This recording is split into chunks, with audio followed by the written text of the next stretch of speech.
That's so good. Like So much time Jez has taken on all this shit. A fair fucking play. That's incredible. This is your BCW undisputed, twat the mic, undisputed world heavyweight champion. That's true. It's damn true. Kicked his ass. You did. With, I thought it might have gone back and forth at one point, but... Oh man, I kind of sleep came up with a name for my lariat finisher. And I've forgotten it. Damn, it's gone. I'll have to come back to sleep. I'll go back to sleep. Maybe it'll come to me between 2 a.m. and 3 a.m. Events occur in sleep time. Well, I love that. Thanks very much for putting that all together. And thanks to you for bothering to turn up for this 24-hour stream, which now officially has gone longer than our regular streams, I think. Or kind of roughly. Yeah, it's not our thereabouts. longest yet, because the first cocktails we did was like 3 hours and 45 minutes or something stupid like that. But it has gone for a very, very long time so far. Once we hit 4 hours, maybe we can... 4 hours will be officially longer, yeah. And it will keep going for many more maths What are we doing? denominations, yeah. But thanks very much for joining us. Thanks very much for entering the giveaways, chatting in the chat, and throwing loads of bits and gift subs, all that sort of stuff. Yeah, what I will say now, and it was Aletha's idea, it's a good one, the giveaway is open. If you would like to join in now, we will do a giveaway in a little while, but you can join in now, come back later and see if you've won. Well, you've got to stay, because you've got to fight the monster, but you know what I mean. You can enter now for future winning, !24, and that will just sit there, waiting, hoping for somebody to beat Duncan the Singer so that he wins absolutely fucking nothing. That'd be the best. Yeah. I expect to win. Well, Good luck with that. Genuinely, no, not genuinely. Ungenuinely, is that a word? yes. Good luck. So it's after 3 now. It is. I can see on our thing that there's probably missing a row, but that's okay. There is, yeah. We were missing something between 3 and 3:30. You want the coffee. You want Alex to make you a coffee. I want the coffee. I want a coffee. I price. have to make a coffee. Yeah, I mean, you can do that whenever you want. That's true. We just turn on the wireless mics. You take that with you. Job done. So I'll do it a bit later. Even though it's scheduled for a lot later, you can do that multiple times and whenever you want. That's true. Well, maybe I'll do it when the dishwasher stops running. Good plan.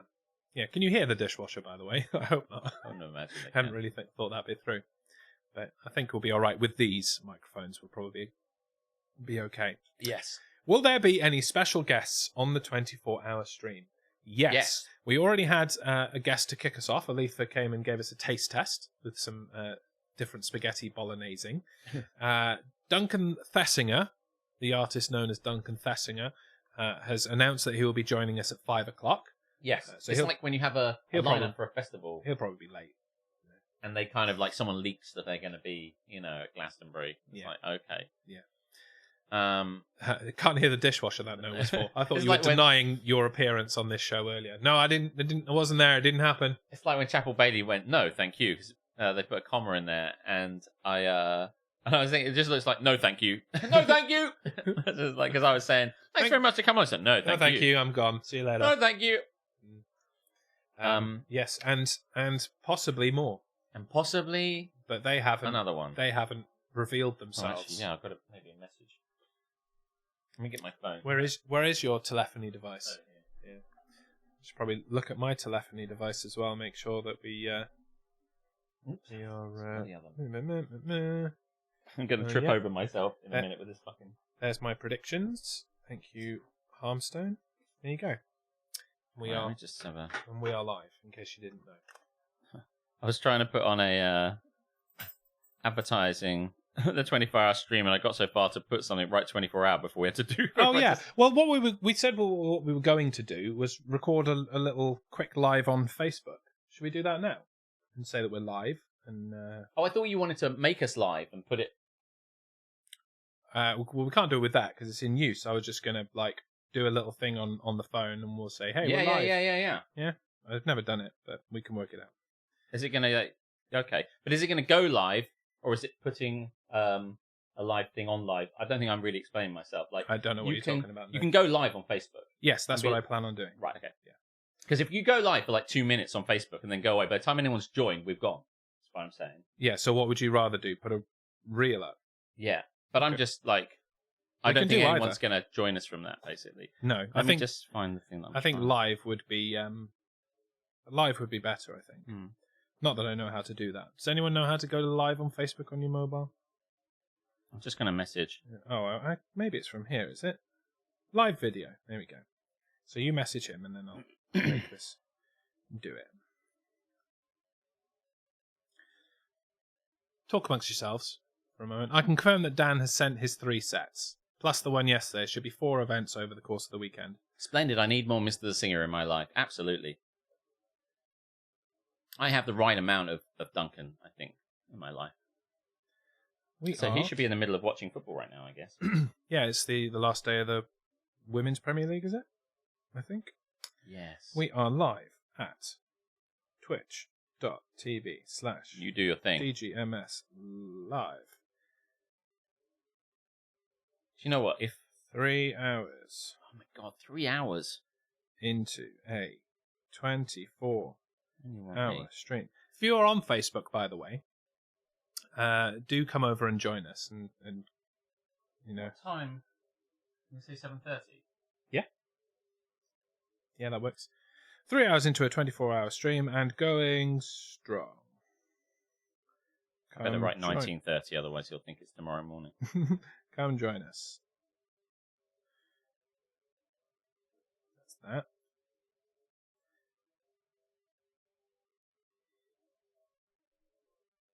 I'm just putting a message together. That's fine. And then we're going to go live on Facebook. You can watch us go live on Facebook. I'm just going to move over so that we can both be in the shot. Yeah. How do I turn this around?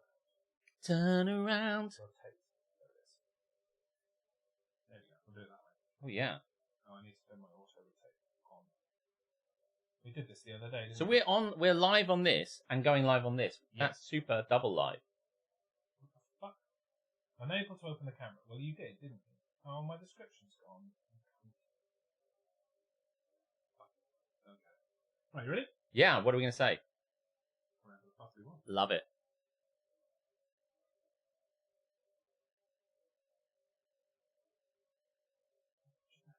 There you go. Live, Jeremy. We are live on Facebook and we are live on Twitch over there.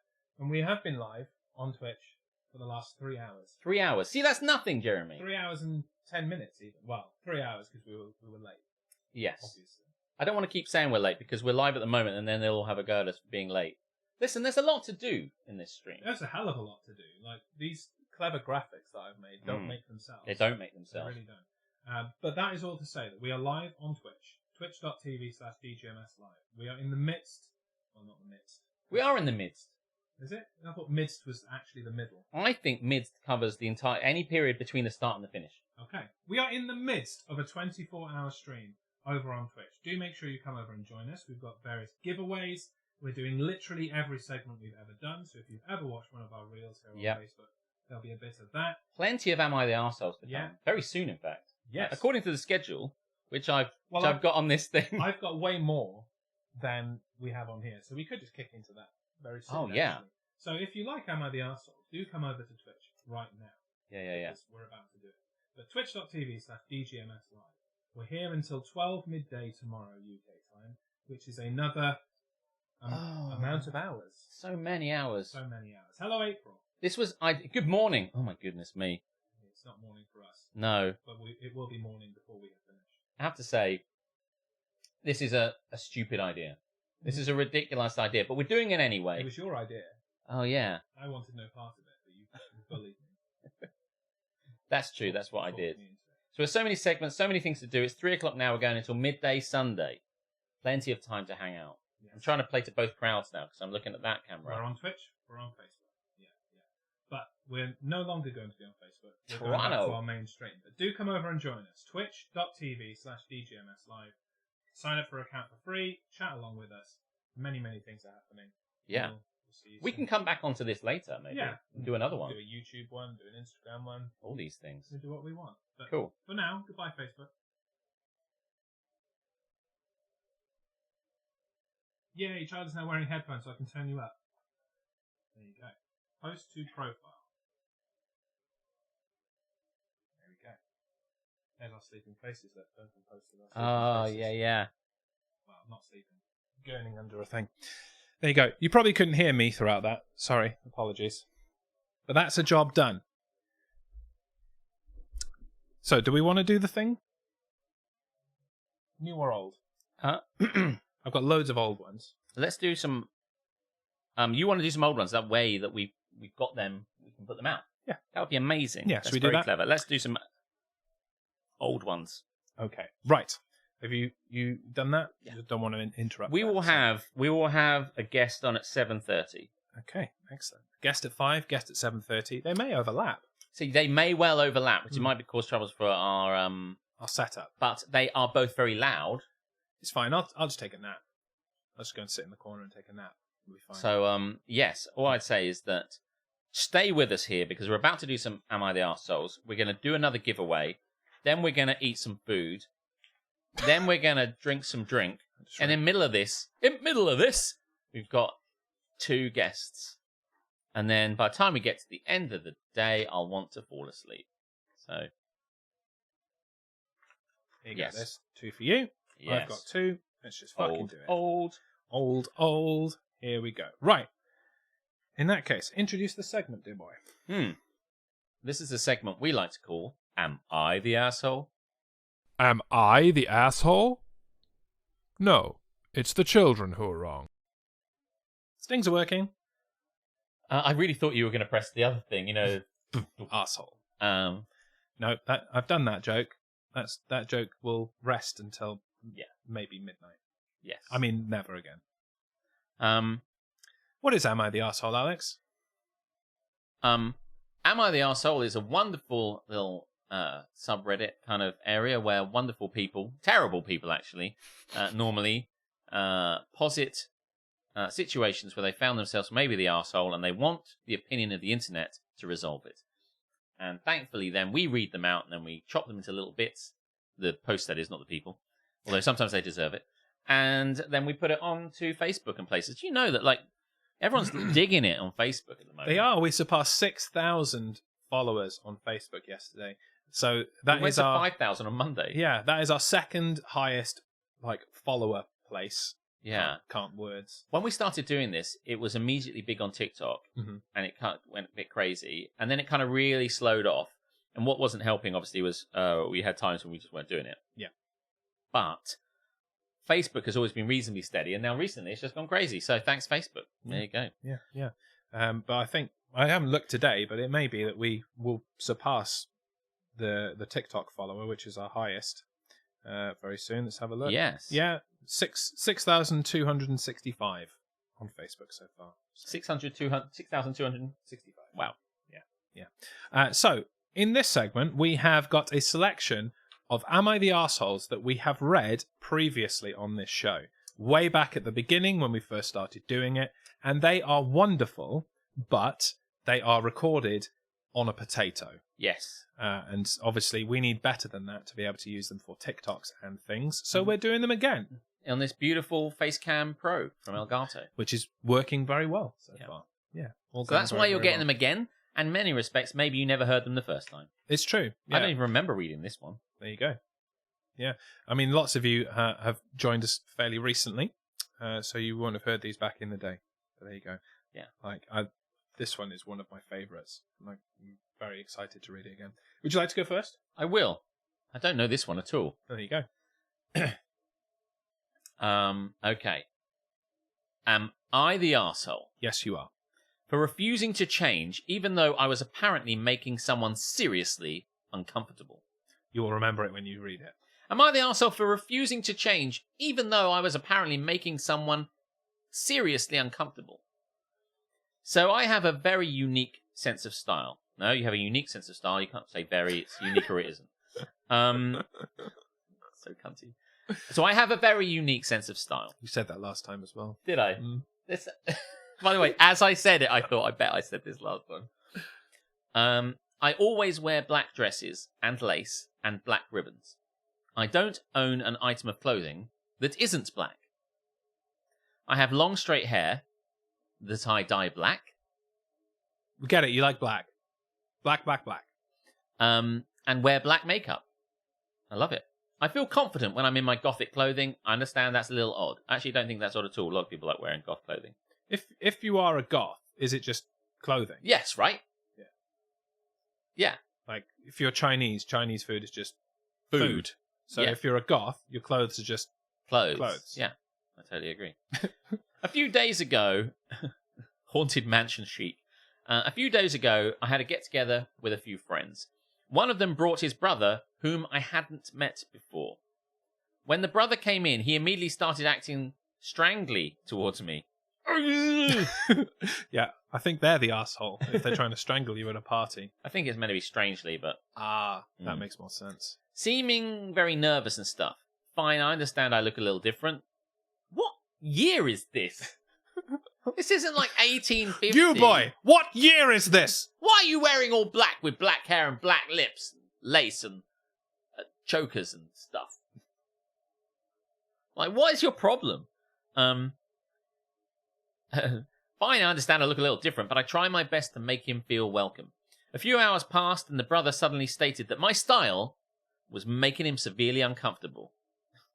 What? He said that I reminded him too much of someone from his past. Edgar Allan Poe. He associated trauma with.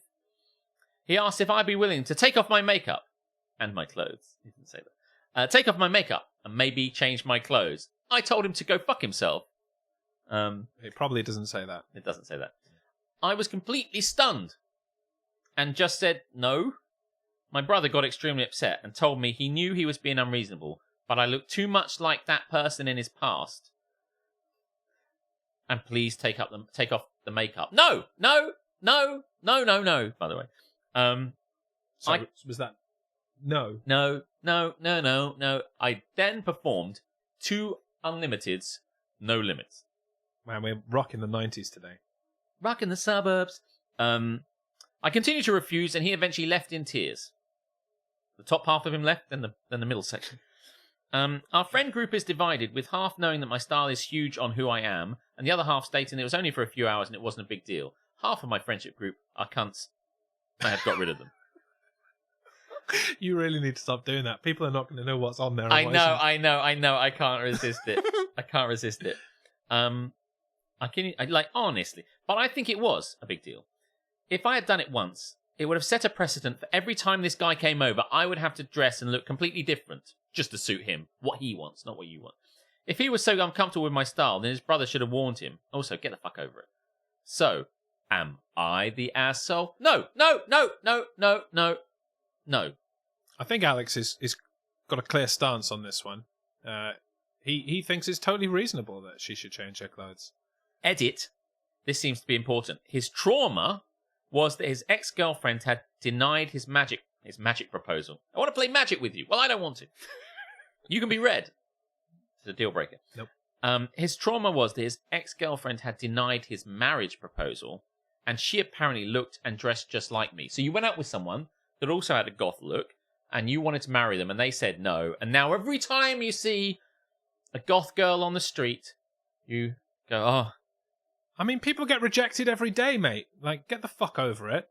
Honestly. What about people who are rejected by people who dress conventionally like everybody else? Are you going to tell all of them to fuck off as well? Does not stop and start at your convenience. Not to mention, this girl literally has no other clothes to wear. She said. Yeah. When they What say do you go and expect her change to do? it, Okay, I'll just wear a bag, I guess. it's like when they said, and my brother was like, oh, can you just go and change? Into what, motherfucker? I just wear black. I'll wear a quilt.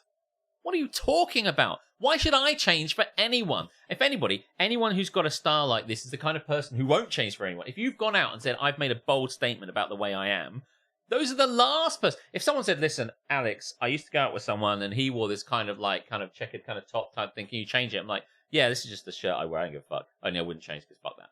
But like, at least there's no style here that I'm desperate to hold on to. But if you've gone out of your way to dress in a very specific way, then you're saying that's very clearly my identity. That's got a lot more riding on it, you know? I mean, it's bullshit. Jess, your shirt causes me trauma. Can you change? Who the fuck are you? Kenny Omega? That's a reference that one of you will get. My last girlfriend had a face, and she wouldn't marry me, so could you please not have a face? I'm a reasonable person. The brother going out and finding someone who looked like his sister is a whole weird thing. I think I might have sent you down a wrong path there. I think somebody, the guy that's complaining, is just a friend. The brother of her tried to intervene on the idiot's behalf to say, come and listen. So that would be weird, though. But just honestly, I mean, this is a really weird one. It feels like it was written 20 years ago. Yeah. Do you know what I mean? But it wasn't. It was written 3 years ago.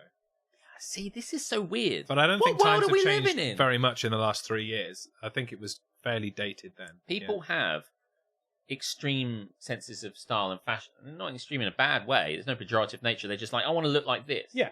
It's just like tattoos and piercings. I want to have tattoos over my face and piercings over my face. And that's kind of where people like to stand out from other people. And that is totally reasonable. Therefore, this is me. You shouldn't have to change yourself because one guy got dumped once. Yeah. Like, fuck off. I am not going to change myself for your insecurities. This is a you problem. Go to therapy. But we need to hit a button, don't we? We do. What was the question again? The question is, am I the arsehole for refusing to change, even though I was apparently making someone seriously uncomfortable? And what say you? I don't think you've been quite clear throughout this entire thing. I say you are not the arsehole. Okay, fair enough. Nice. Just seeing if we could, you know... You love having something to end the TikTok, basically, don't you? Oh, wasn't that... It ends on the end of the stamp. So if you do a little dance, then that's the last thing people see. Oh, well, I was trying to see whether the action of hitting the button... that it's working. Oh, no, it is working. Yeah. Do you want me to push another button just to... I'll push it again, and we'll just dance throughout the whole thing. Yeah. Right. Not the asshole dance. Yeah, that seems okay. Yeah. Because sometimes when we were pressing that, it would go... No. We've totally fixed everything now. He says touching wood and other superstitious things that we've already put in the sea. Okay. You ready for the next one? Yes.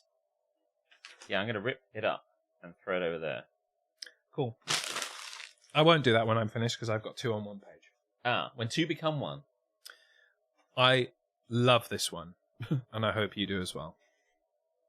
Am I the arsehole for double dipping in my own sauce?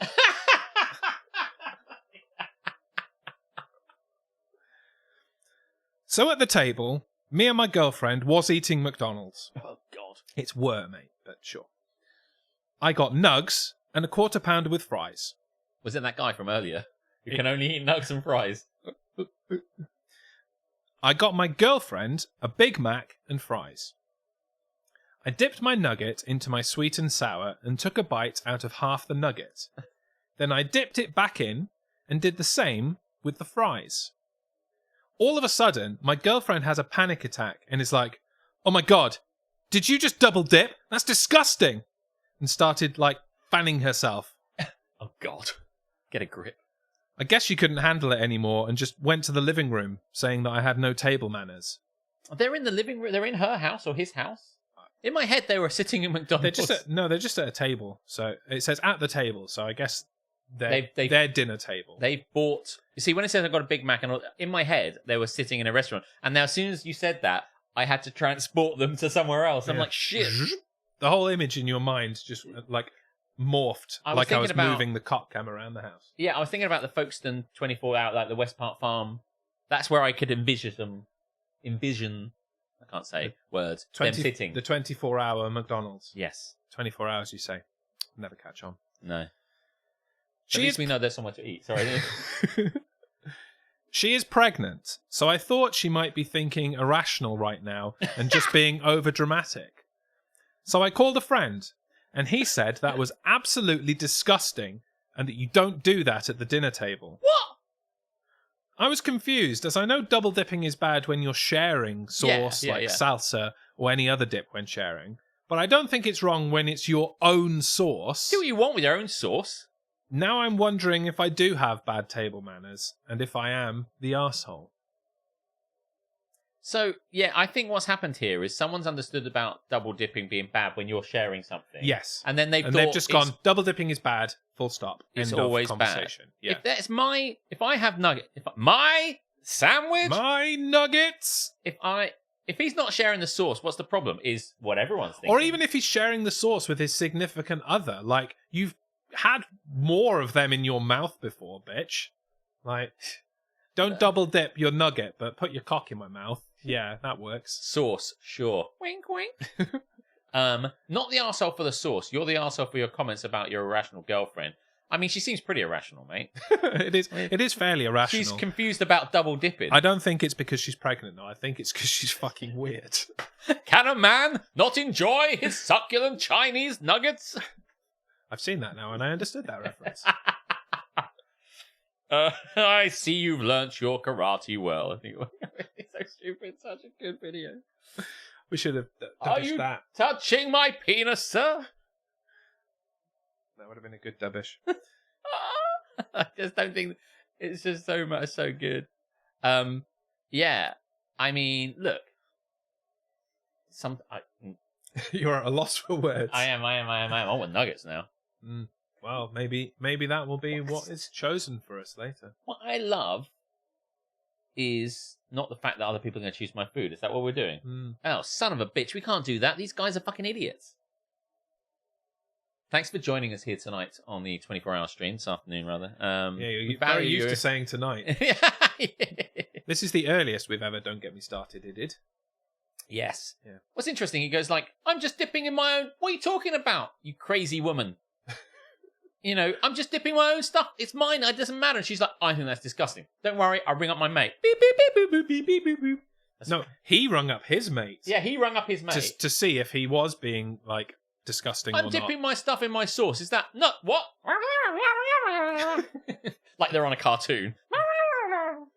Like they're talking to the fat controller on Thomas the Tank Engine. What's that? Gordon ran off the rails and ran into a ditch.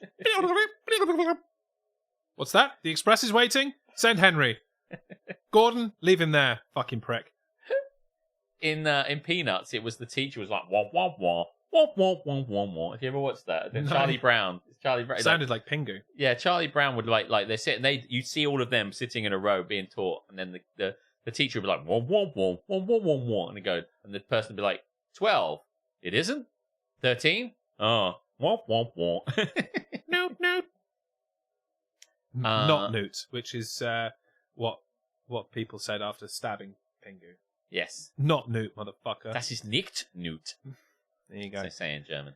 So there we go. I think we've covered this. Am I the pardon me? Am I the arsehole for double dipping in my own sauce? No. No, dip whatever the fuck you want, unless it's your penis, obviously. Dip away, motherfucker. There you go. Oh, really getting these things done. I love it. How many have we got of these, by the way? Because 14. Do you want to do one more? What time is it? I want to do 2 more now. You want to do 2 more now? Yeah, and then we've done 4, and that will leave us with 7. And that's maths. Okay, then. Do you want me to read one?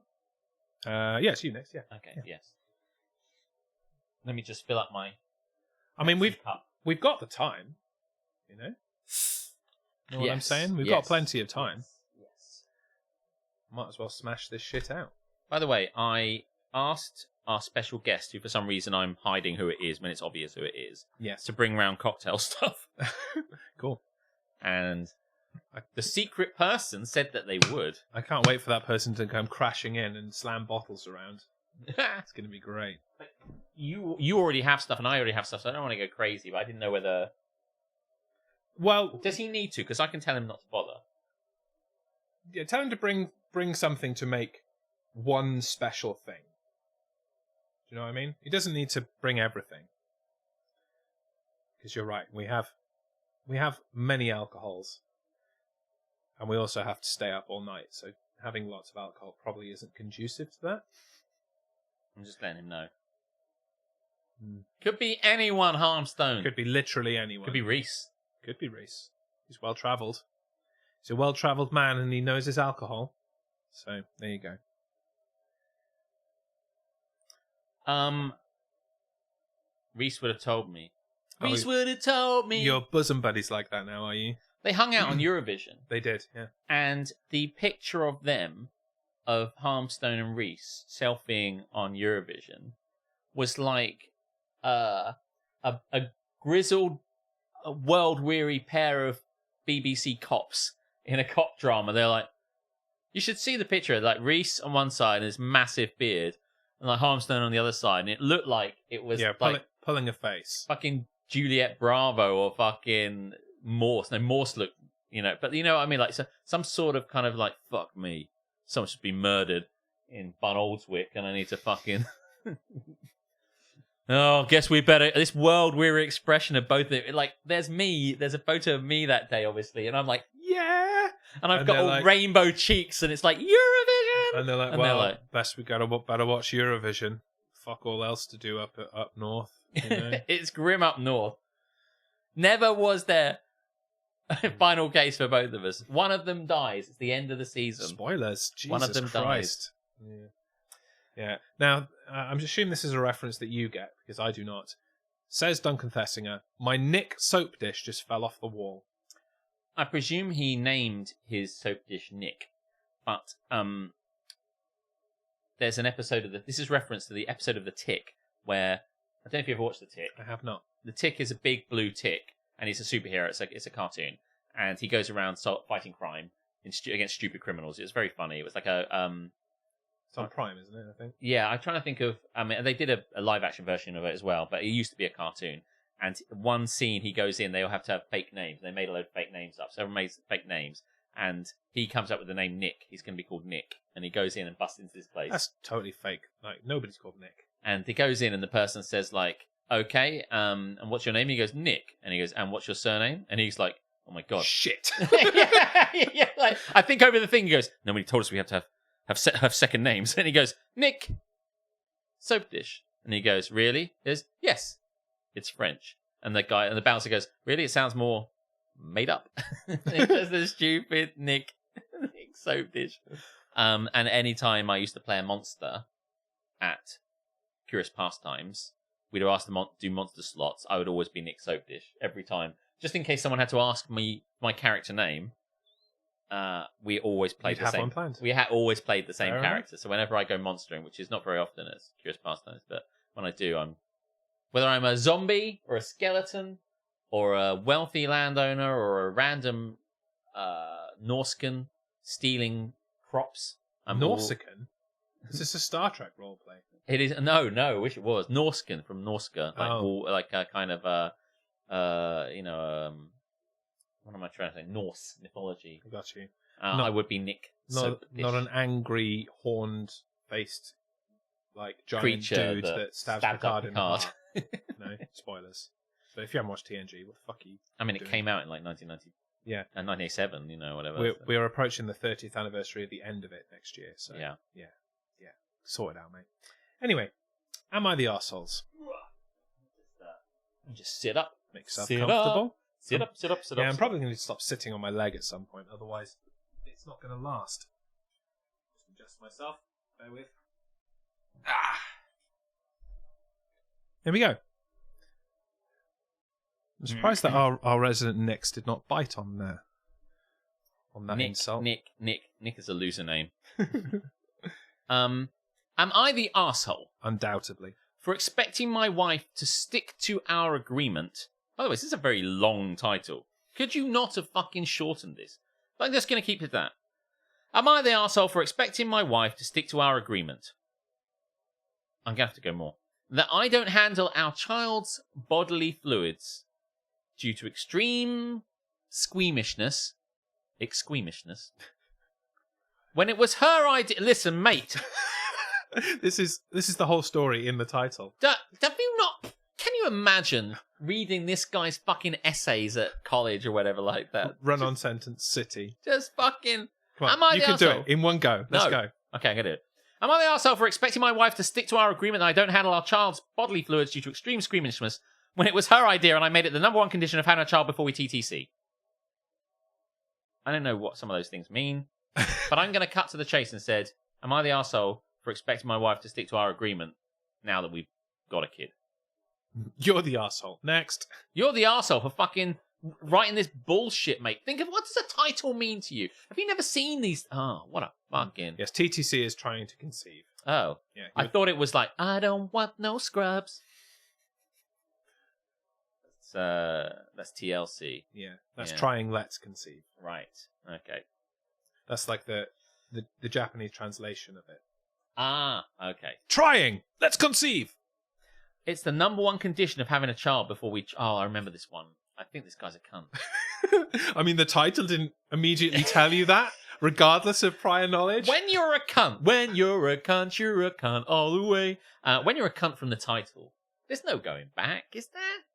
Well, there's layers of cunt. Get deeper into that cunt, Alex. I'm going deeper underground. My wife and I got married 8 years ago. Sorry, wife. So confused as to how this lasts that long. And neither of us wanted children at the time. My wife changed her mind a few years later. I like the idea of having kids because I do like older children. Basically, when they can wipe their ass and have a conversation about something other than Paw Patrol. Oh, this guy. I like them when they're old enough to have a proper conversation and I don't have to wipe their ass. But other than that, I don't touch the smelly buggers. So you want a friend then? Is that what you're saying? But I am incredibly squeamish as a result of having a mild sensory processing disorder. Oh my god, is it the nugget guy? It's the nugget guy. I'm also a picky eater as a result of it, which I hate. I literally gag and dry retch at the sight of blood/vomit, etc. She begged and pleaded. Listen, if it was TLC, she would be too proud to beg. But it isn't. She begged and pleaded with me that she would handle all the bodily fluids. She packed my suitcase and sent me on my way. And that all the diapers, vomit, pee, blood, etc. is on her. I mean, there are nappies for that, and plasters and bags and stuff. Don't need to house it on your body. And I would not have to do it. I didn't have to cut the cord. I could be up by her head. Why is there a full stop after up? I didn't have to cut the cord. I could be up by her head during the C-section and didn't have to look down. I didn't have to hold the baby until they were cleaned up, etc. She said if she was sick, she'd arrange for someone to look after those things. This is unrealistic. This is an unrealistic promise. How about you do everything and I'll do nothing? It's like, deal? He is already the child. Mm-hmm. She already has a child. Yes, it's him. You can't... I mean, we know from last time and this time and every time. You can't start from this. You can't make someone promise this sort of... If she wanted it so much, she'd agree to anything. Yeah. It's like when you have a dog and it's like, well, we can have a dog, but you have to go and take us to walks. Yeah, I promise I'll take you to walks and I'll clean it up in the bath and I'll clean up my shit. That'll work. Will you? Because you better do it. Does he even interact with the baby? Did they name it Lightbringer? Good reference. I agreed, but made it clear that it was my condition of becoming a parent with her. I will work and support them. I will read to the child. I will feed them. Well, don't push the boat out, mate. I feel the need to feed and read. I will change them. I will love them. I will do anything for love. None of that rhymes. But I won't do that. I will do things with them, but I will not be patching up skinned knees. I will not be changing pee or vomit-soaked sheets. And I will not be changing a shitty diaper. I think Martin Luther King said it differently. I have a dream. She insisted she would get up and do every diaper change, every spit up, and every vomit cleanup. Oh my god. You don't want to have kids, mate. I would do anything for love, but I won't clean puke. I made my wife send me a text and Facebook message agreeing to this before we tried to conceive. Oh, what? Wow, that's legally binding. Yeah, that'll work. Did you get it notarized, prick? So I had it in writing, and she couldn't try and say that she disagreed. We now have a 3-month-old daughter. I adore her. But my wife is already over the agreement. And calling me a shitty husband, she's not wrong, but not changing shitty diapers, I tried once and literally had to run into the bathroom and vomit. And then I hated the vomit, so I vomited again. I've been vomiting for the last 3 years. Wear a mask. If it is truly a problem, wear a fucking mask. do something to overcome your bullshit. Seriously. I reminded her that this is what we agreed. Yeah, that's always good. That's always going to go down well. I remember. I told you so. I reminded her this is what she agreed to when she had our daughter. When we had our daughter. And that she can call her mother over, or we can look into nanny or a night nurse a couple of weeks ago. But I won't be handling our daughter's bodily fluids. It doesn't say it at the bottom. But am I the arsehole for expecting my wife to stick to that agreement? This guy might be the worst guy. There are many worse guys out there. If there were rosettes handed out, this guy would certainly be a top candidate. He is the worst, but he doesn't want to have kids. He never wanted to have kids. She wanted to have kids, and he was like, I don't really want to let this relationship go. If you agree to do literally everything, I will sit on my ass. Yeah, there is that element in it. You probably knew what a shit cunt this guy was before you embarked on child rearing. She wanted kids so much that probably should have just found a better husband to do that with instead of this guy. Maybe. She wanted to have kids so much that she just kind of like accepted anything. Like, yeah, whatever. Sure. Or was like, he'll change his mind later. Yeah. I can change him. No. Some people are too far, cunt. No. Like, I can't believe that they're together. I mean, they lasted 8 years. They had a good run. Yeah, it's probably over now. It's been 3 years since then. I would love an update. I would love an update. Let's see if we can get an update. I don't think there is one, though. But I believe that he is the arsehole, Jeremy. Do you really think that? I believe the chat supports us. Okay. Hereby ratified by all. Yes. Arsehole. Arsehole. I refer you to page 7, paragraph 3, subsection 12b of our parenting agreement. It was a Facebook message, mate. I mean, listen, he does say in it, not that it matters and it's never going to make... Oh, nice. Never going to make the cut. But he does say, like, I'm going to do everything else. I'll make money, put food on the table. I'm going to do all this stuff. I'll give her anything. But the agreement is, you do all the cleaning up stuff, I do all the working. And that would probably be fine if all of this stuff took place during sociable hours. But the idea that she's got to do all of that stuff at any time of the day is just purely unreasonable. You do all of the worst things and don't sleep while you're at it. Yeah, cunt. You agree to this on Facebook, it's legally binding. It's like, I made her write something on Facebook. That'll work, because you can't delete those. Right, last one in this section. Yes. Here we go. Yes. This one is a doozy as well. I fucking love these. They are all good. Am I the arsehole for kicking this girl out of my house after she mistook my UK flag for a Confederate flag? Oh. Am I the arsehole for kicking this girl out of my house after she mistook the UK flag for a Confederate flag? I don't think I can say mistook.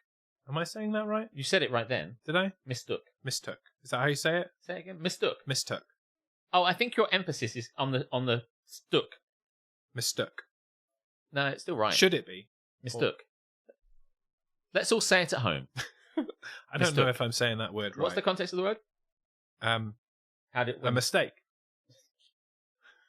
What are the words before and after it? She, my. She mistook my. Yeah, sounds fine. Yeah. Okay. Cool. Mistook. It's the person. So a bit of background. Please. We are all in our mid-20s and live in the USA. Me and two of my friends rent out a decent-sized house, and we had a get-together. My roommate is friends with these two girls. Call them Kate and Jess. Probably because that's their names. Nice names. Yeah, it's not Lightbringer, is it? And they invite, with them, a new friend. Call her Ashley. Well, they're the worst. Terrible name. Now, Ashley comes over. Hang on. Now, when Ashley comes over, I see that she is recording us. I thought she was just posting to her Instagram and Snapchat. I don't pay any attention to all of it, really. I notice that she is videotaping a lot. So I am like, Kate, can you check on your friend and see what's going on? Turns out, she thought that the UK flag we have hanging in our living room, aka the Union Jack, was a Confederate flag. Why do you have a flag? Carry on. And she was getting evidence against us. Evidence? Who are you going to tell? the Confederate flag police, obviously. Right. I'm gonna tell the king. When she found out it wasn't, everyone just acted like it was a huge joke. But I got pissed. Like, for real. You think we're racist? Yet we invite you over to our house, where you have hospitality and our food/alcohol. All the while you're getting evidence to ruin our livelihoods. I don't want anyone in my house like that at all. So I make a scene and get her to leave. Good. Kate and Jess say it was just a misunderstanding. I'm like, no, there wasn't. There is a principle behind it. I agree. Some of our friends have come to Ashley's side, but I don't see how you can support her. Bloody Ashley. Am I the arsehole for kicking this girl out of my house after she mistook my UK flag for a Confederate flag and was planning to get us fired from our jobs? See, now, like, was she? I mean, if you're saying... She's got evidence, Alex! They had a flag! God damn! Who has a flag? Can you imagine if we had a Union flag at the back here just kicking around? I mean, I kind of understand British people having a Union Jack. Not really, it's a bit weird nowadays. But, yeah, why have American people got a British flag? Is this guy British? Girl. And there are 3 girls. There is no context for that. It says live in the USA, so you'd assume. It's like... So she didn't even check first. She just thought she fucked them over publicly and no questions asked. That's the problem. Yeah, that it's just is like, the I've seen this arseholery thing, of this, like a kind of whistleblowing thing. I'm going to film all this stuff. Like, I'm taking it all down because I know that they're awful people. So I'm going to make sure. I'm at a party. Check out what these cunts have got. Yeah. And then... if the best way to do it said, by the way, what's the deal with this? And then they'd been like, it's the Union flag. So like, oh, my mistake. But it it's too difficult to challenge behavior where you think it's a problem. No, you've got to record it and put it on Instagram. Yeah. That's how you do it. You don't challenge bad behavior. You just put it on the internet for other people to point and laugh. I mean, what would have actually happened if they'd have done it? Said, I can't believe it. Look at this incredible racist flag. And then everyone online would be like, that's the Union flag, mate. You're a fucking idiot. And so the joke would have been on them. But, I mean, that's obviously her behaviour is the thing that's being addressed by the person here. So I think Jaeger might be calling you out for calling it the Union flag, by the way. I think, no, he's... And yes, he is. Union Jack, Alex, he says.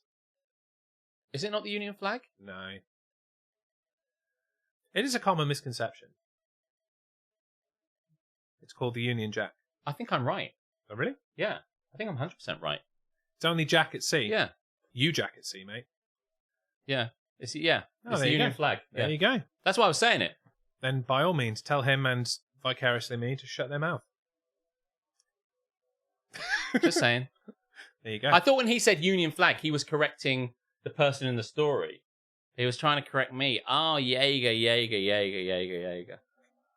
I mean, let's not call Jaeger out for it. Let's just put it on Instagram.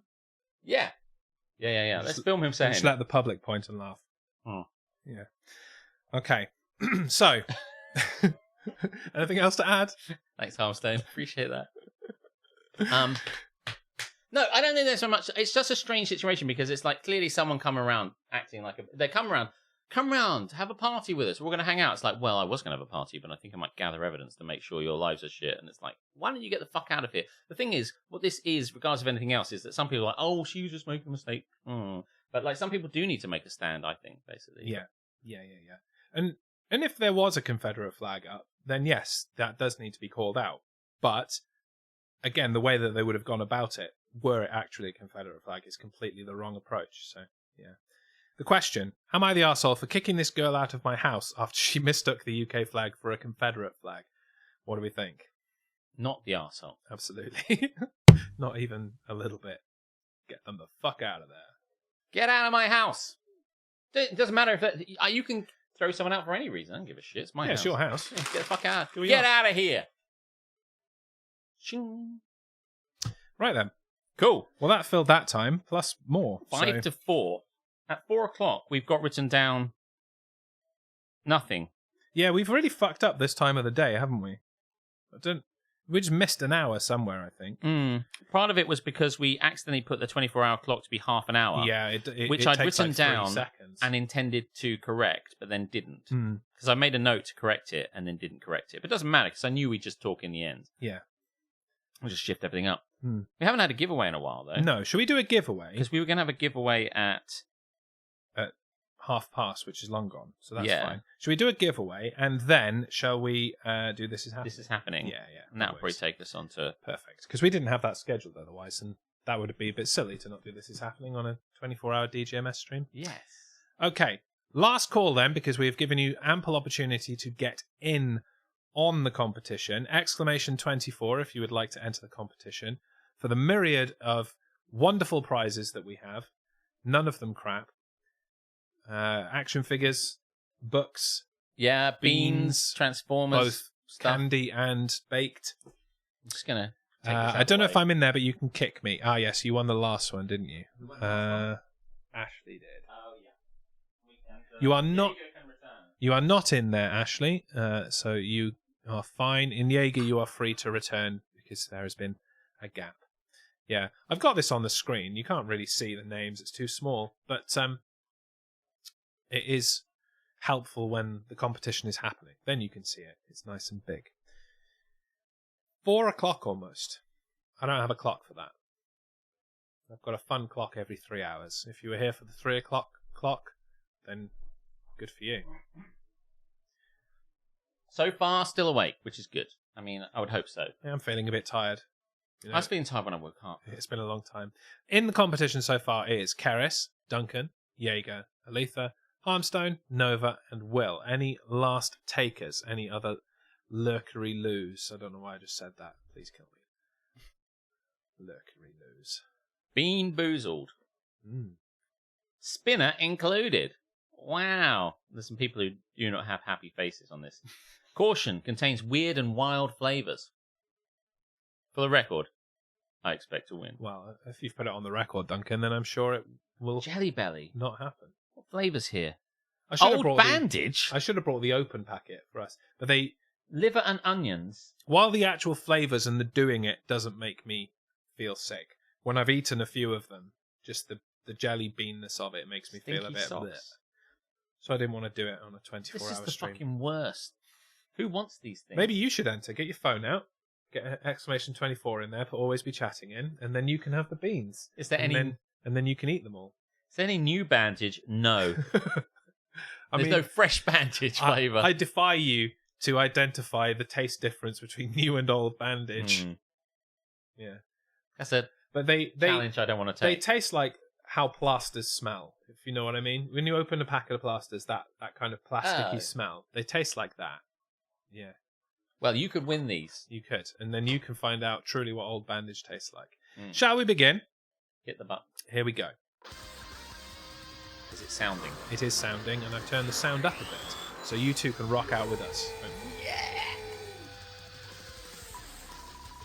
Do do do do. Who's gonna win? Not in time at all. I misanticipated the timing of that song. This is is my my time. time. Hope so. He can come pick it up. One shot, one opportunity. It's not Duncan. It's Rail. Rail! Whoop whoop whoop whoop. Right now, Rail, you have to fight the monster.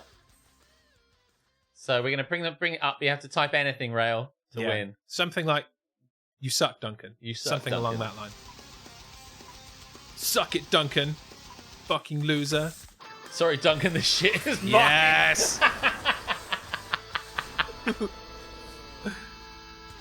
Congratulations. It Right. must be Duncan themed. It must be Duncan until themed. until he wins. Yes, it must. Yes, indeed. So things you can win. These wonderful things that are probably not easy to see. You can win the Alex Trebek from Jeopardy's autobiography. Hang on, they can't hear you. Oh yeah, can you say it? Yeah, Alex Trebek autobiography, the Alex Trebek, if you will. That's Glaz. That's an action figure from Rainbow Six Vegas or something. This is Bean Boozled. We just talked about that. Eat horrible shit. This is a Transformers prequel comic book. It's very good. I've read it, but I don't need to read it more than once, so you can have it. And there is also a selection of Don't Get Me Started items, such as beans, keyring, sea puppets, face masks. A bunch of...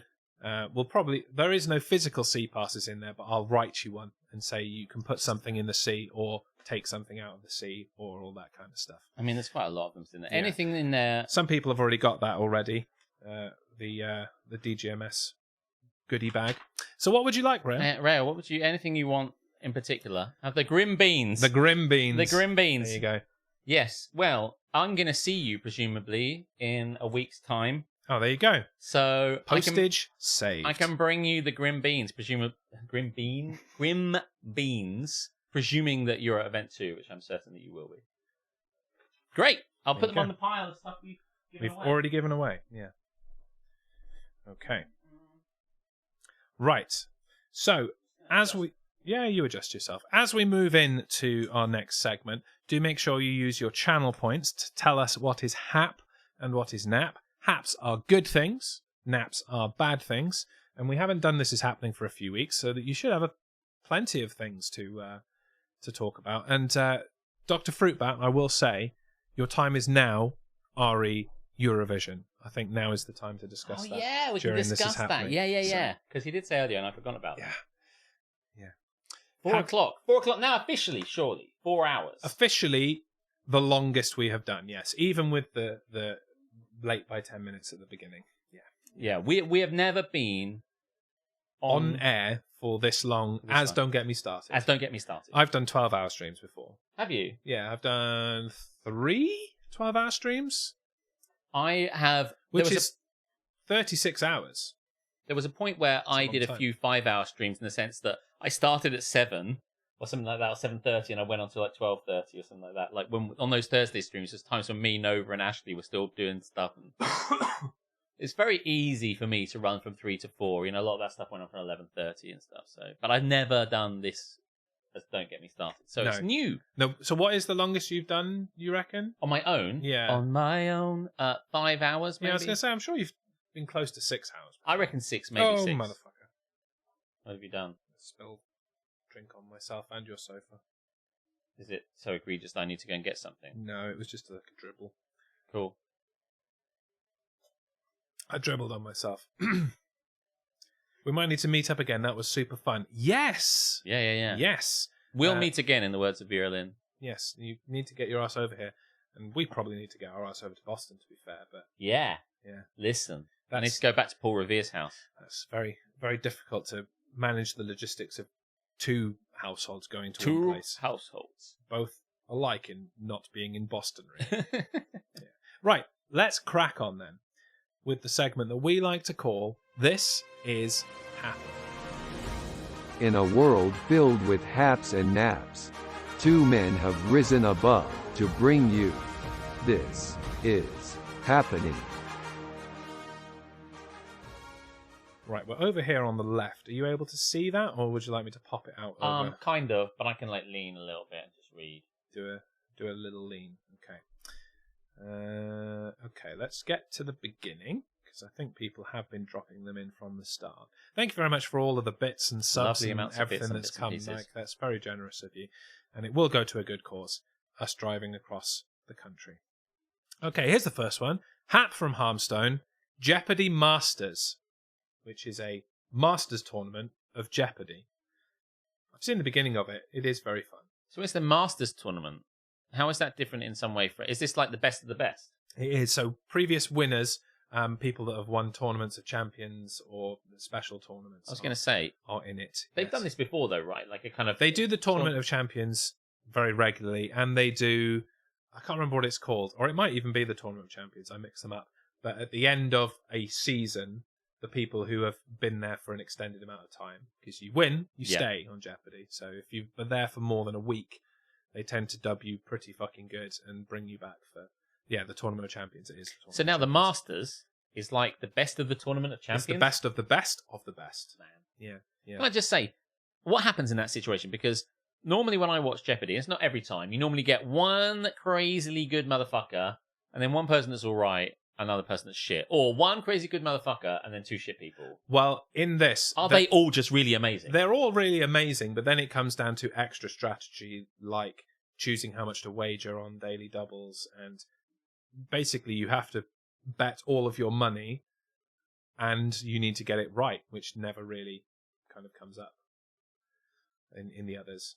Do you know what I mean? I do understand. I was half reading the chat. I didn't explain it very well, so I'm glad that you did. Did But understand. Jeopardy Master's hat. I'm looking forward to watching the rest There are of it. these other parts to it that, Yeah, yes, yeah. It's not just about answering the questions. It's about choosing how much you need how much you need to wager in the daily doubles. It's about picking the questions in the right order so that you get to go on a run and answer them and kind of demoralize the other people rather than, answering a question, letting someone else answer a question. And do you know what I mean? Try and tailor the game board to yourself. Working it out. Yeah. But it's cool. I've been enjoying it. Hap says, Will, DGMS 24. Well, he's not wrong. It is amazing. It is Hap. We'll see if it's still Hap. At like come 12 hours time at 4 a.m. Yeah. We'll see as it goes on. Hap from Aletha. Got my refund for the shit USB hub that I had replaced with a cheaper one with more ports that actually works. That's good. That is Hap. That is Hap. Yeah. Getting money back for shit that doesn't work. I feel like there's a bit more story to that, though. I don't think there's much more, but she really wanted a hub, and it was just like total shit and didn't work at all. And that's something you think would. Why didn't she just get the same one that you've got and I have, and we know works? I don't know. I think it was maybe a little bit bigger and better than that. Should have done your research, Aletha. Really, I think that's on you. I'm a big fan of research. Me too. Nap says, Harmstone, this traffic on the way to Folkestone is hellish. I see what that is now. Listen, it would be great to have Harmstone on the sofa. We'll find out. He might suddenly turn up. He might suddenly turn up. He can take over when I fall asleep. We'll find out. What feels like about 5 minutes right now. Would you like to take this hat? All I can see is nothing. Oh no, the one above it. Eurovision, Hap, and K Live. Yeah, Aletha and I went to Eurovision, and that was super Hap. It was amazing. We had a great time there. Very intense. City was crazy. Everything was crazy. But like we got like an Airbnb, it's not a hotel, but yeah, like an Airbnb place from this guy. And mainly because someone on the Eurovision Discord didn't get a ticket. So we got there. They were selling their spot. And we didn't have much of a choice in what we were going to get. And this person had got this Airbnb and just signed it away to us. And K Live is this incredible personality who's an actor / musician / Airbnb runner. / He was also / kind of. Hat. Guitar. That's it. But he was just like incredible. And we went round there and he was like, oh, welcome in. This is where you're going to be staying. This is your room. These are all the stuff you can get. We'll do, breakfast in the morning and all this sort of thing. And he had a big picture of himself on the wall. And he was just standing in front of himself. And I'm like, so is that you? And he's like, oh, yeah, I've been on TV. I do this stuff. And he was in this advert. Is that not a bit narcissistic? Super narcissistic. Have yourself up on the wall in an Airbnb that you run. It's so strange. He ultimately, everything about that place is branded. It's K Live. He's a really nice chap, but it's quite into his branding, into his self-brand. So it's like K Live is his branding. It's everywhere. It's on everything that's around the place, and there's like magnetic kind of like sticky things everywhere. And is his name Kevin? I don't know what his first name is actually. What does the K stand? I think I did know. I think he said something to Aletha, so he did know. This is like, Kevin Live. Doesn't have the K Live hoodies, it. K Live t-shirts, K Live everything. You can hire the space for your meetings. You can hire the space for studio space. It's basically the whole package. You can stay there, do your music there, film there. And he's just like everything. And it was just such a strange experience to be like sound strange, yeah. a crossover of like, it's not just an Airbnb. It's everything. If we wanted to lay down some fucking tracks and I'd say, listen, I'm not leaving here, K Live, until we laid down some fat fucking beats, they'd be like, let's make it happen. He was called Clive. That's I mean, You're telling me Alex doesn't have pictures of himself all over Borton Towers? Oh, he does? Yeah. That's how I knew it was narcissistic. Yeah. I'd seen it before. But mine are oil paintings. His was actually taken with a camera and just blown up. Mine looks like the fucking National Gallery. Lacks class. 100%. So yeah, K-Live was incredible. It was really nice to stay there. And he was honestly, genuinely just like, he would say things like, your fun and your safety and your enjoyment are paramount to me. And it was like, it never didn't come across as a lie. He really felt I was going to say, so he was a good liar then, was he? Yeah. I mean, it was, and like they had loads of little things we could buy. Normally you go into these little places and there's nothing to get, but he's like, anything you wanted, drinks, food, stuff that's just hanging around. It's like everything was purchasable and you could all this stuff. So I don't know quite now how he's going to track whether we've eaten that.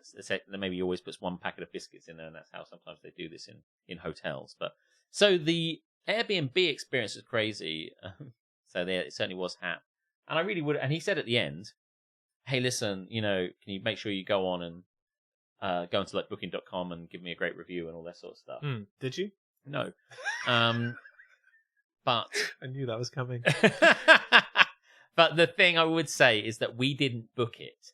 So it wasn't. It was just given to us by someone else. So the booking was to person. So you A. didn't get the request to do it, or an ability to interact with Booking.com to go to it, because we or Aletha or I do not have a connection to it. Gotcha. So we have no method to do it. The only way to do it now would be to go back to Bob on Discord and send him your review. Can you post this as the review, please? Yeah.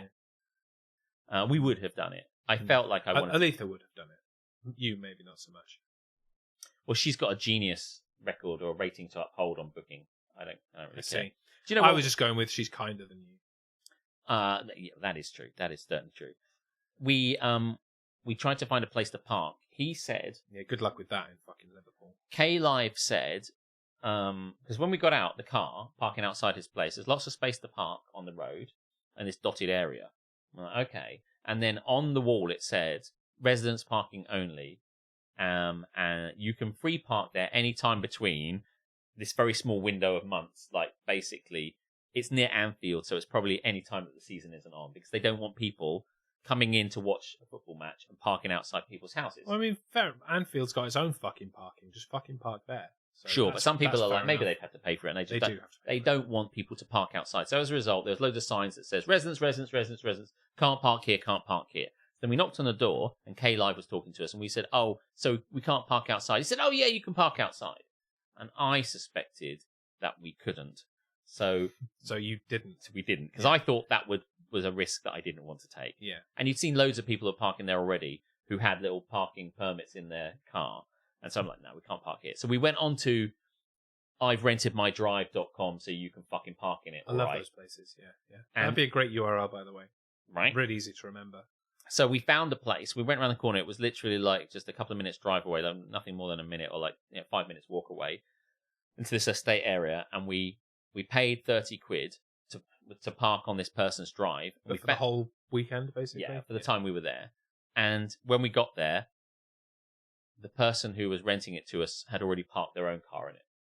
Classic. And they say, like, can only let you be in there from 10 a.m. And it just ticked 10 a.m. So clearly the guy's going to rush out and move his car. And then he responded to go, "Oh, actually, I'm on holiday, so I've left my car there." So you can't park there. So then we had to and as we were standing outside scratching our heads, this other dude walked out saying, "Oh yeah, that's that taxi guy. Yeah, he always rents his place, but he's away on holiday at the moment." And we're like, "Oh, well, we can't park there now." And then the guy just went, "Well, you can park in mine. I'm about to leave for the weekend. You can park in mine." So we just landed on our feet, and this guy was just like, he said, "Let me just fill up I want to put some water in there because I'm driving off for the weekend, but you can, park in ours." For nothing. For nothing. Nice. And as he was coming out again, I said to him, apropos of nothing, like, hey, listen, can we give you some money? And he said, "Well, I was thinking maybe if you would want to, could you donate to this?" It was a greyhounds charity for old greyhounds, and that's his jam. He just said, "Will you donate to that?" So you didn't. So no, we didn't. But no, we did. I'd love to say it to make the joke a rhythm again, but I said, so we did donate to the dogs. Scousers fucking love greyhounds. We did donate to the dog, don't we, though? Yeah. So we dropped him some money, and not him, but the dogs. So yeah, More money for dogs. I know. So much money for dogs. It was great. Eurovision When will was the wonderful. people rise up and get their money back?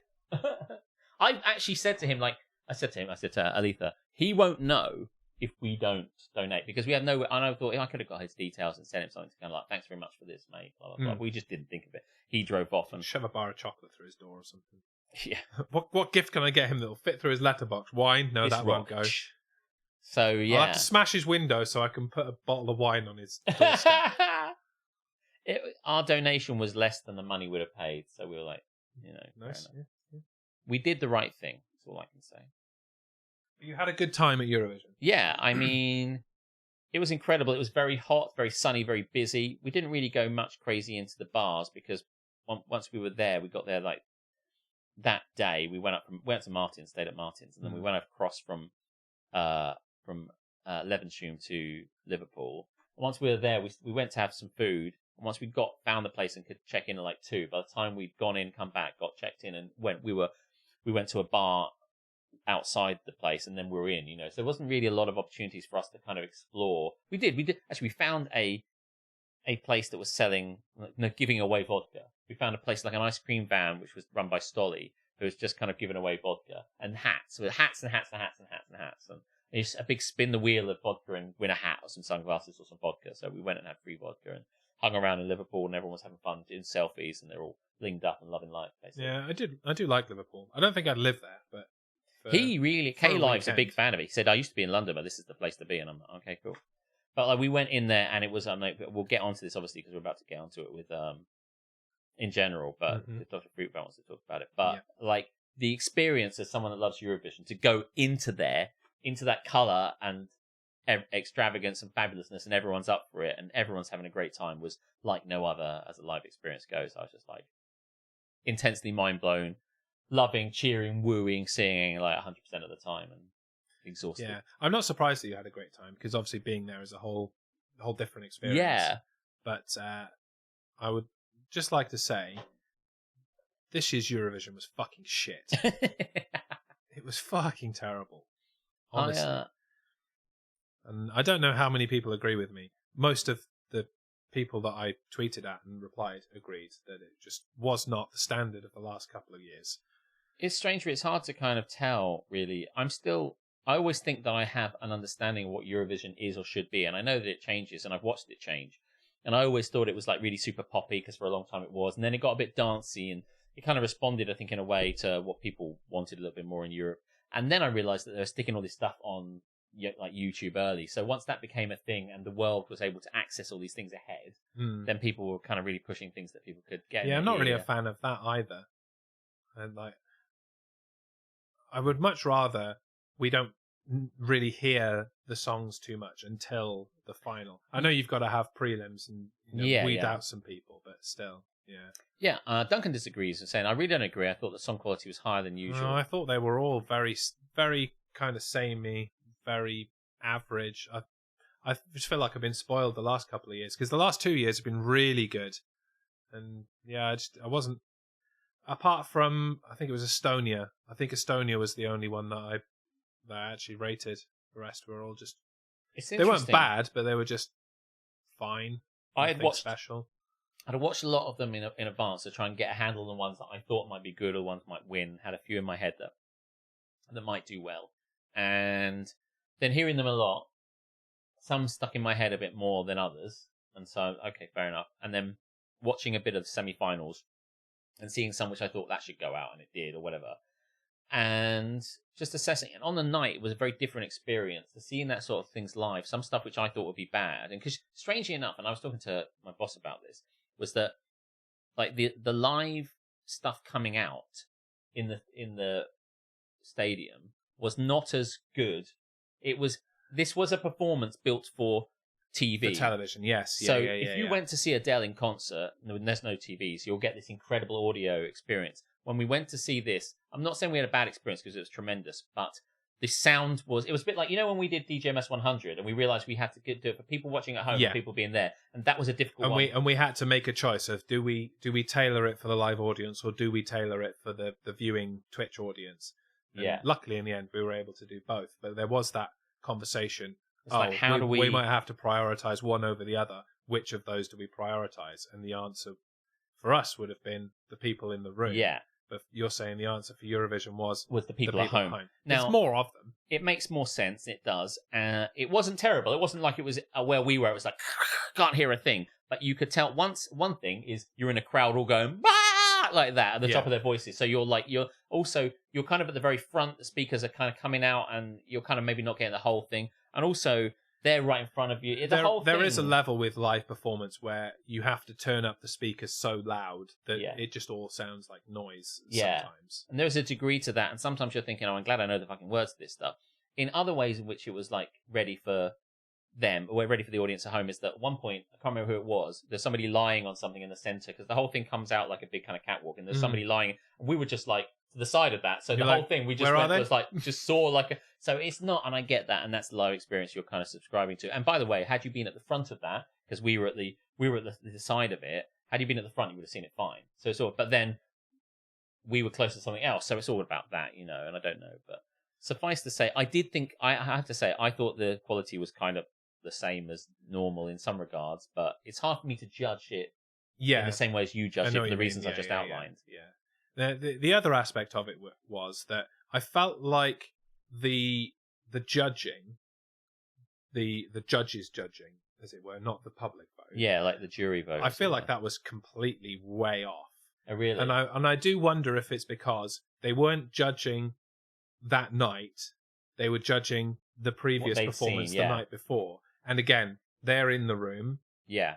As opposed to what's on television, and that can translate differently. But like Belgium getting so many fucking votes, like that was awful. Belgium was fucking terrible. We watched Belgium, and Belgium was very loved in the room. Belgium, everyone was going mad to Belgium. I just find it interesting because, like, at the end when it adding up, we were so tired because, like, we'd been on our feet. We went into Liverpool, then we went back about 2ish, 3ish to go and check into the hotel. Then we got all the stuff there. Came in about 5. We need to be at the place for 6:30. So you're walking in about 5, 6:30. You go in. Then you stand there until like 11 or whenever it's finished. And we were fucking tired. People are sitting on the floor watching the stuff. So I wasn't fully. I went out to get some water and I came in again to pick up the best of it. So, and because they put everything on there immediately, which is great, so it takes too long.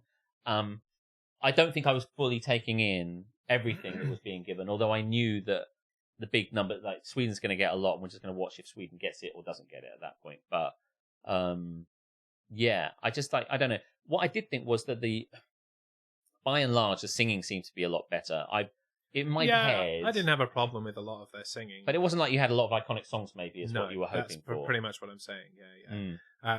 There were a few exceptions where I just thought, no, you fucked that up, and I don't know whether they always fuck it up or whether it's just that live performance they got wrong. But Belgium, the dude went for several high notes that he completely missed. Right. And it just sounded bad, and then they still got loads of votes, which made me think, well, maybe he didn't fuck it up the night before, and that's where he got all the votes from. Yeah. I don't know. I didn't know. I mean, I didn't see how much Belgium got in the end, although I remember thinking that I don't think they got well received. I don't think they got that many from the public vote. But again, we heard him fuck it up. I really agree, says Duncan, that we shouldn't hear the songs too far in advance. Yeah. For years, I've kind of thought that, like, we need to be able to be judging it at that moment.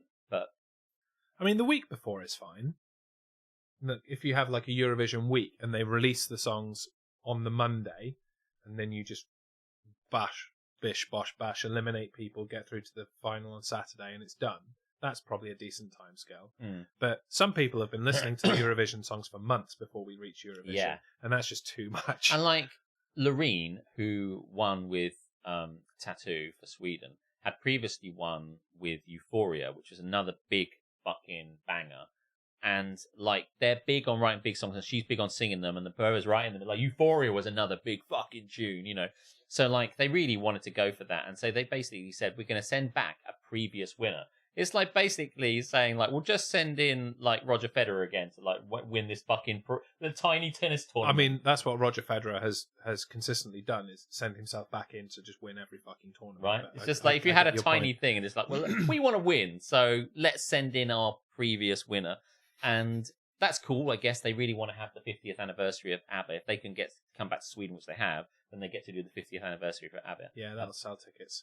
And they better have a big venue for that one. I loved it. I'm still not sure why Australia is in there. They certainly don't get the MO of a Eurovision song. I disagree. I could talk about this at length, but Australia was this kind of synth poppy one, right? Yeah, the one where like they're in a car and it's all kind of Europe. Mate, if you don't think that's Eurovision, I think you're watching the wrong thing. That was completely Eurovision. I find it interesting because I really do think, and I could talk about this at length, and we've got time to kill, so who gives a fuck. But like, it's interesting. Let's talk about it. The dynamic has really changed inside. Like a few years ago, when like I think it's Emily DeForest did like Only Teardrops, and it was kind of like it was like a wistful but fun kind of like chill but poppy, and I really felt and like that and Conchita Wurst kind of really sent a different direction. But there was a point where it got like with Euphoria, suddenly things got really dancey, and I'm like, oh yeah, well I've been in like Belgian dance clubs and I know what they're like, so I guess if that's what Europe's liking, then maybe people have gone to do that. Then Lordi turned up and went, no, we're going to rock it up, and everyone's like, okay, we'll do that. But then someone else tried to do rock afterwards, like, no, we're done with that. And then fucking Maneskin came up a couple of years ago and said, we're back on rock, and everyone was like, okay. This year's rock, was it Germany? It was not received well at all. No, do you know what? Germany wasn't received well last year either, Yeah. and I think what has been said is that they've been consistently poorly received, and no one in Germany now wants that fucking Poison Chalice. It was boring ass dad rock. I mean, it was. Although what I would say, I really liked Australia. I was really. I thought they were fun and they were engaging and entertaining, and the song was just fine. But they were all just fine. So they went in on the entertainment factor a hell of a lot more than a lot of the others did. Trying to remember Australia's kind of hook. I'm trying to remember. Did it even rain at Eurovision this year? Like, do we even get the rain? No, I didn't see rain. No. Fuck you, Eurovision twats. I didn't. I mean, I think. As I'm talking about this, I think I give some grace to Eurovision entries. I don't judge them on the same criteria as I might judge if I put and then name check a load of bands like Ed Sheeran and Adele. I don't know why I've got this thing about Adele, but like, do you know what I mean? If I like, I wouldn't have done historically, but Foo Fighters.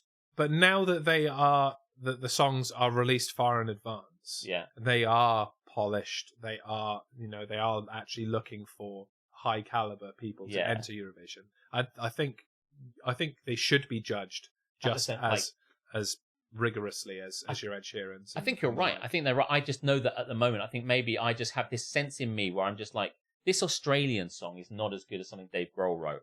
And then my brain goes, well, obviously of course not. It's not. But then you think, well, maybe it should be. Yeah. So, like, in that regard, and to Dr. Fruitbat's point, it's like, I can't remember what it was they say in that, but I was really into the Australian, mainly because I hadn't heard it. And this was I'd listened to them all, I thought, and I was like, oh, these guys are, and they were really going for it. And I enjoyed, it was infectious, their attitude and, like, kind of passion for it. Even though the song was not, like, the greatest song ever, I was like, come on then, let's fucking go. So I liked it better than, I think it was German's entry, which is the rock, screechy rock kind of saints and sinners, but love is bitter. Germany's entry was good for 30 seconds, and then they just did that 30 seconds several times. I'm so happy. That one is so by the numbers. Samey. Yeah, it was very by the numbers. Yeah.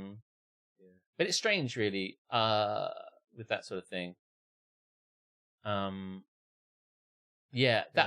still not sure why Australia is in there. I can't remember the specifics about this. I did read it one time, so I know everything about it. Isn't it just because they wanted to enter and they were allowed to? What happened was, as I understand it, it's something about the distribution networks, like the television networks was also a television network that ran the television network in Australia. So they obviously broadcast it to Australia, but it was something about that where they were like, Australians were big fans and the network was part of the network people broadcasting it. So they just went, well, it's the 50th anniversary of Eurovision.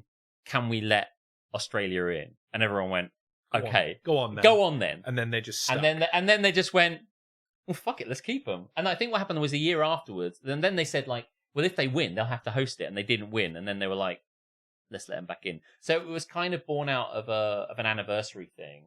And I know there's a TV network thing in there where they were just like, yeah. And they're like, fuck it, let's keep them. So I think it has transcended the kind of, European geography aspect of it. And I would like other countries to be invited in, because it's not like every country in Europe does it. No. And half of them are like, no, we don't want to do that anymore. Some people don't want to do that. Luxembourg, I think, has won it a couple of times, so they don't want to do it at all. I think they're coming back next year, though. Yeah, I heard that. There were two, I think there are two countries coming back next year. Of course you are. 50th anniversary of ABBA or whatever you said.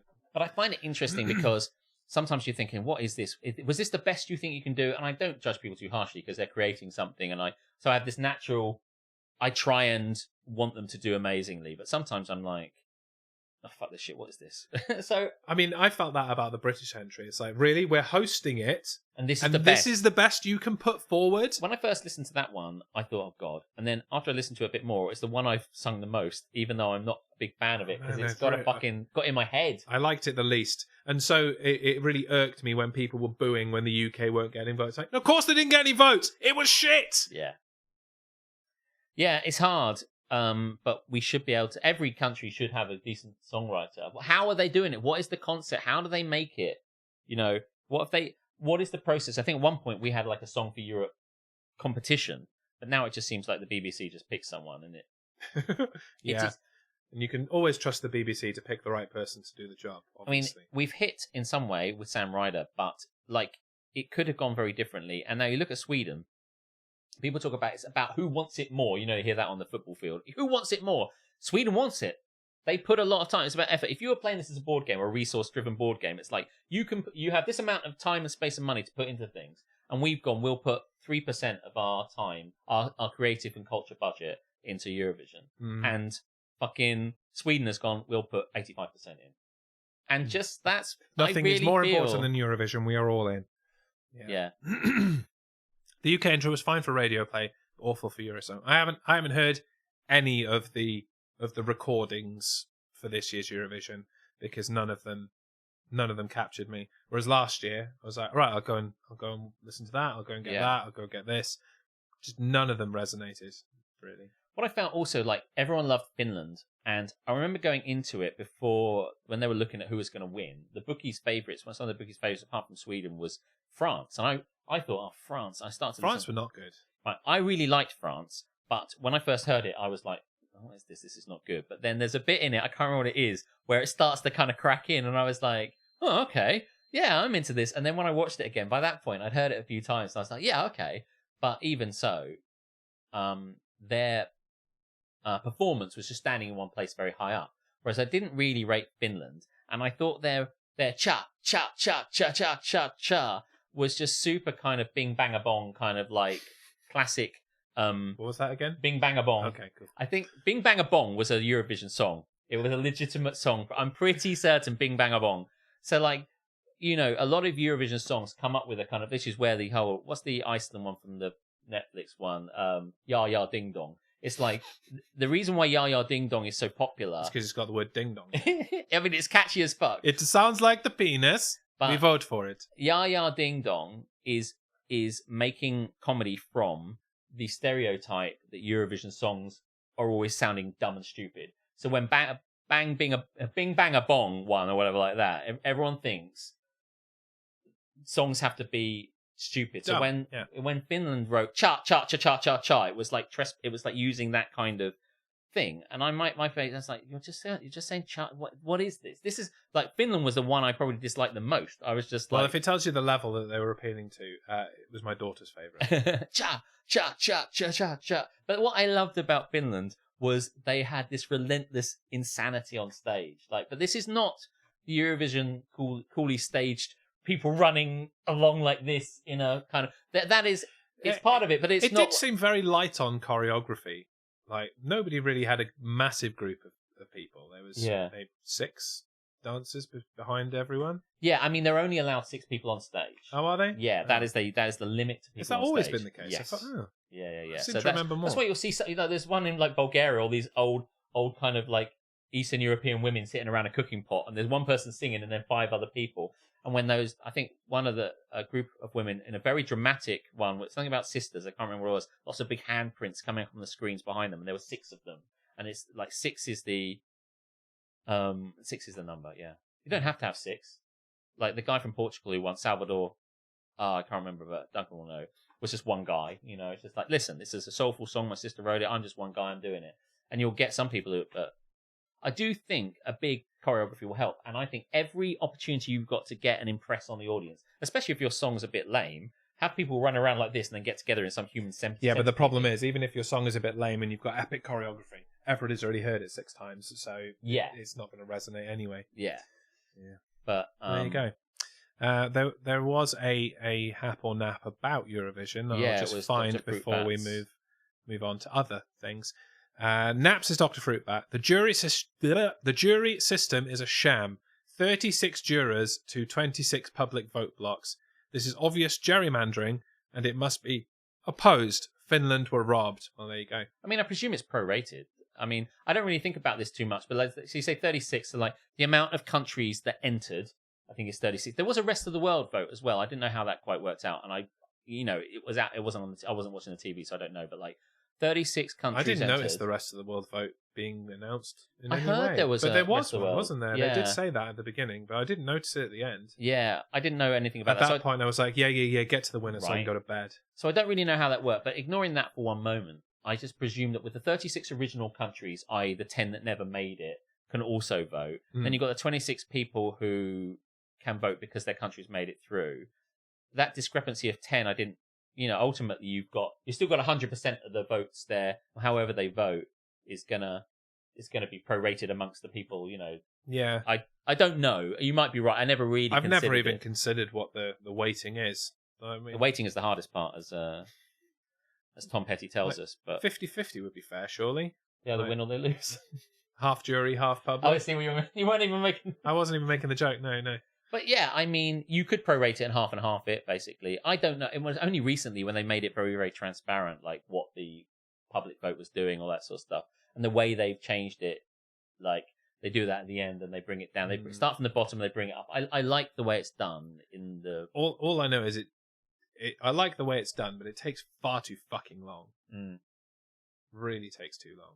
Yeah.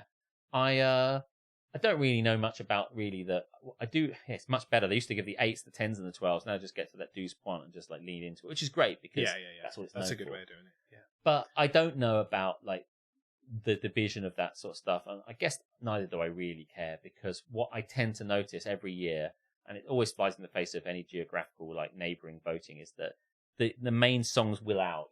Finland and Sweden were very popular. I mean, I don't know very much about the geography of Europe, but it didn't seem there was quite as many, neighbouring countries or favourable countries voting for each other as I could be wrong. I could be making that Whenever up. I look at it, I think it didn't strike me. It didn't strike me this year. Normally, close countries vote for each other. A lot of those kind of former Soviet blocs like Lithuania and Latvia vote for each other. Estonia the same. Belarus vote for each other. They might give like the 10s or something to those people. Sometimes it's really clear and the 12 goes regardless, but I do think they've moved away to a degree about that. And the public vote, obviously, I mean, and UK and Ireland, they say, used to give votes to each other, but I think that went a long time ago. I think that ship sailed. Yeah, at super.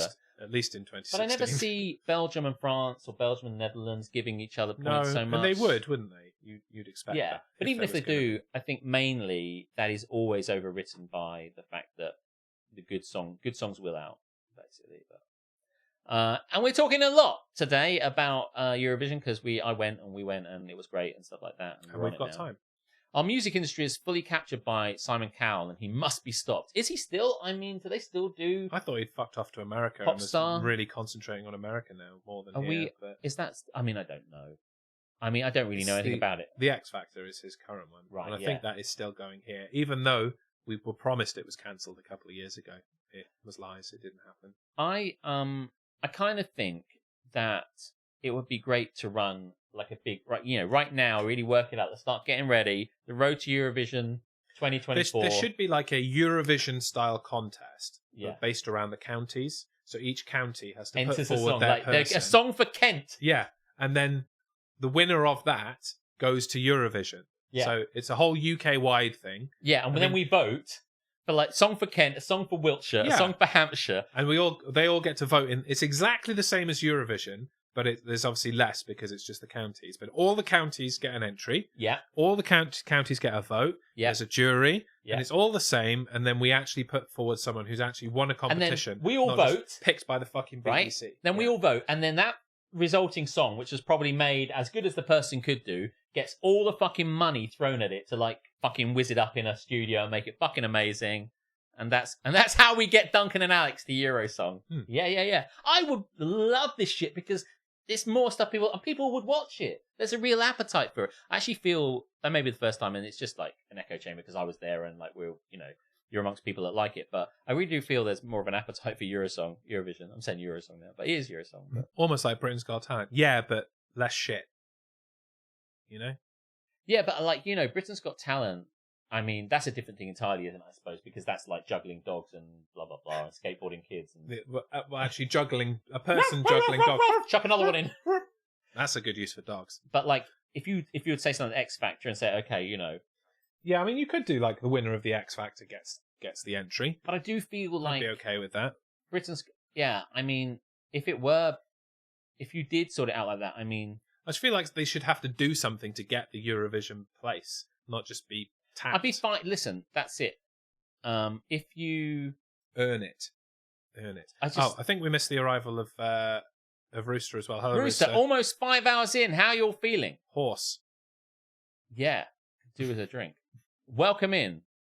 And welcome in Absolute Bedlam as well. Yes, and I see Harley's dropped in. 24-hour yes. Kentish people in full swing. All the Kent, all the time. Well, for 24 hours. All I know is that UK hates Europe's vision. That's true.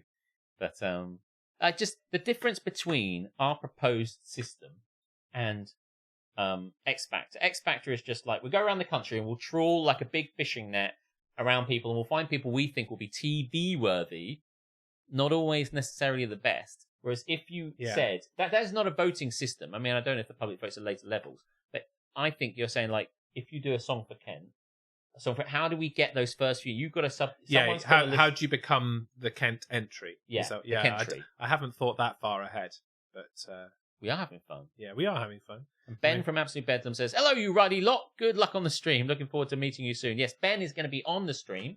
Yeah, soon. Is it our first? I think it might be our first one back after this. Yeah. By the way, I haven't checked because all I've been thinking about is this one. But yeah, but we'll see you soon. It's on my calendar at home, so I know when it is. Yeah, I don't know how you do it, but I think maybe you could like somebody would have to be in charge of choosing, wouldn't they? And there would have to be some county level. You need auditions. Some serious musicians working this out at top level, like which songs cut through, the rest of it. Yeah. Whoever's on our jury for that sort of stuff, and then the Canterbury Kents for the act to represent the county. The Canterbury Kents. And then we it's a long drawn out process. And that's exactly what Eurovision is. It should result in a winner. Yeah. It will result in a winner. I nominate Alex. Thank you, Will. I hereby ratify that. I will take our country and I will bring along Duncan, and Duncan and I will represent England for England glory. United Kingdom, rather. I could join you. I can now play 2 chords. I can do E and E minor. Ah, hey, that's cool. I'm very good. I'm going to tell you now, you'll probably be able to do... Hurts my fingers a bit, though. I need to get used to that. I reckon I can teach you E minor 7th. Really? Yes. Is it 1 extra finger? It's 1 fewer finger. Oh, there you go. Yeah. If you can do E minor, you can do E minor 7th. Perfect. In the garden of England, honey. I was a bit... When I watched them doing this stuff, they come out... The fun bit of Eurovision, apart from everything, was... watching the transitions on the stage. So we on the screens, we'd see what the TV or what audience at home would see. And then what would happen is then you'd see them scurrying about. I said this to you, but so you see them scurrying about changing. So they get the next person ready and the stage manager brings out the person and we're all like, woo, because we can see them coming out and they're standing there ready. And then the first one, like Austria came out and they hug each other and they're like, bigging each other up and then they get in their place and you see the package going and they go, and then they do their thing. And at the end of it, they're like, thanks very much, Eurovision. And then you've got some stage manager rushing on. Get the fuck off. Get the fuck off. Get the fuck off. Like, so someone's, especially if there's 6 of them all in arms like this, Eurovision, we love you. Yeah, we love you. And all this sort of stuff. And they're like, fuck off. So then they're rushing to get the next one on. I find it really interesting to see beyond. I think that's one of the few things I don't like about Eurovision in general. It's always rush. There's no rush. Let's take fucking forever to do this last bit. Yeah. Got nothing to do, right? It's only midnight. Yeah. Keep waiting. So, I mean, and what I thought about it is obviously some of them have to start singing without hearing anything first. They'll just go, yeah, and you're in. And I know that means they've got a headphone, an earpiece in, which is going, it's like kind of their click track or their kind of like metronome kind of in their ear going like, dunk, dunk, dunk, dunk. And then they know, I don't know what it sounds like. They must have a note also in there, and like that. It must be playing a note so they know when to come. But like that would freak the fuck out of me. That I'd be like, right, I know you've rehearsed it. Yeah. You've rehearsed it. Just stood on stage waiting for the thing, and you don't want to miss that shit. Yeah. You've got to be in. But then by that point you get to the grand final. You've done it. You've done it twice before that day. And if you're not in the big five, you've done it before at this. So you know. And you've also probably had rehearsals separate to that. Yeah. Your first rehearsal is not the first performance. So Rehearsal. you will have done it by... If you've done the 3 for the semi-final, you'll have done it 5 times in total performances before the grand final, plus 3 rehearsals probably. So you've probably done it 9 times. So I guess you don't worry about it. It must be boring by that point. So I put the earphone in. It says the thing, but I watched and I thought, oh god, I'd hope that would fuck me up. Was driving, but X Factor finished in 2019. And there is a god. Cool. We used to have a public song selection. Sweden have selected theirs for years on a Saturday night series, and there's at least one country that send their voice winner. Oh, like The Voice. The Voice. Oh, yeah. Like, I don't mind. I don't care what competition it is. I just feel like there should be some competition to actually drive forward and send the best person rather than just whatever the fuck we just sent. We'll base it on The Voice. Make it Euro theme. Make it very clear from the... We are doing a song for Europe and we are entering for 2024 and we want you to write your song and put it in. And we want you to do it now. And then you send it all in. It gets ratified by a bunch of people. We all listen to it. Someone... We get loads of people just going to listen to all this stuff and we bring it all in and then we just start fucking doing... I mean, how do they do it in X Factor? They have to listen to a bunch of people singing. Yeah, so all the auditions, they pick like a bunch of people who they're like, yeah, okay, you can actually hold a tune. And you come back and keep doing it and eliminate people all the way until you're down to the public voting block of like 20 or whatever. Yeah. Yeah, I do remember that Saturday night program where we selected ours. But, I don't know, we must have fucked it up somehow.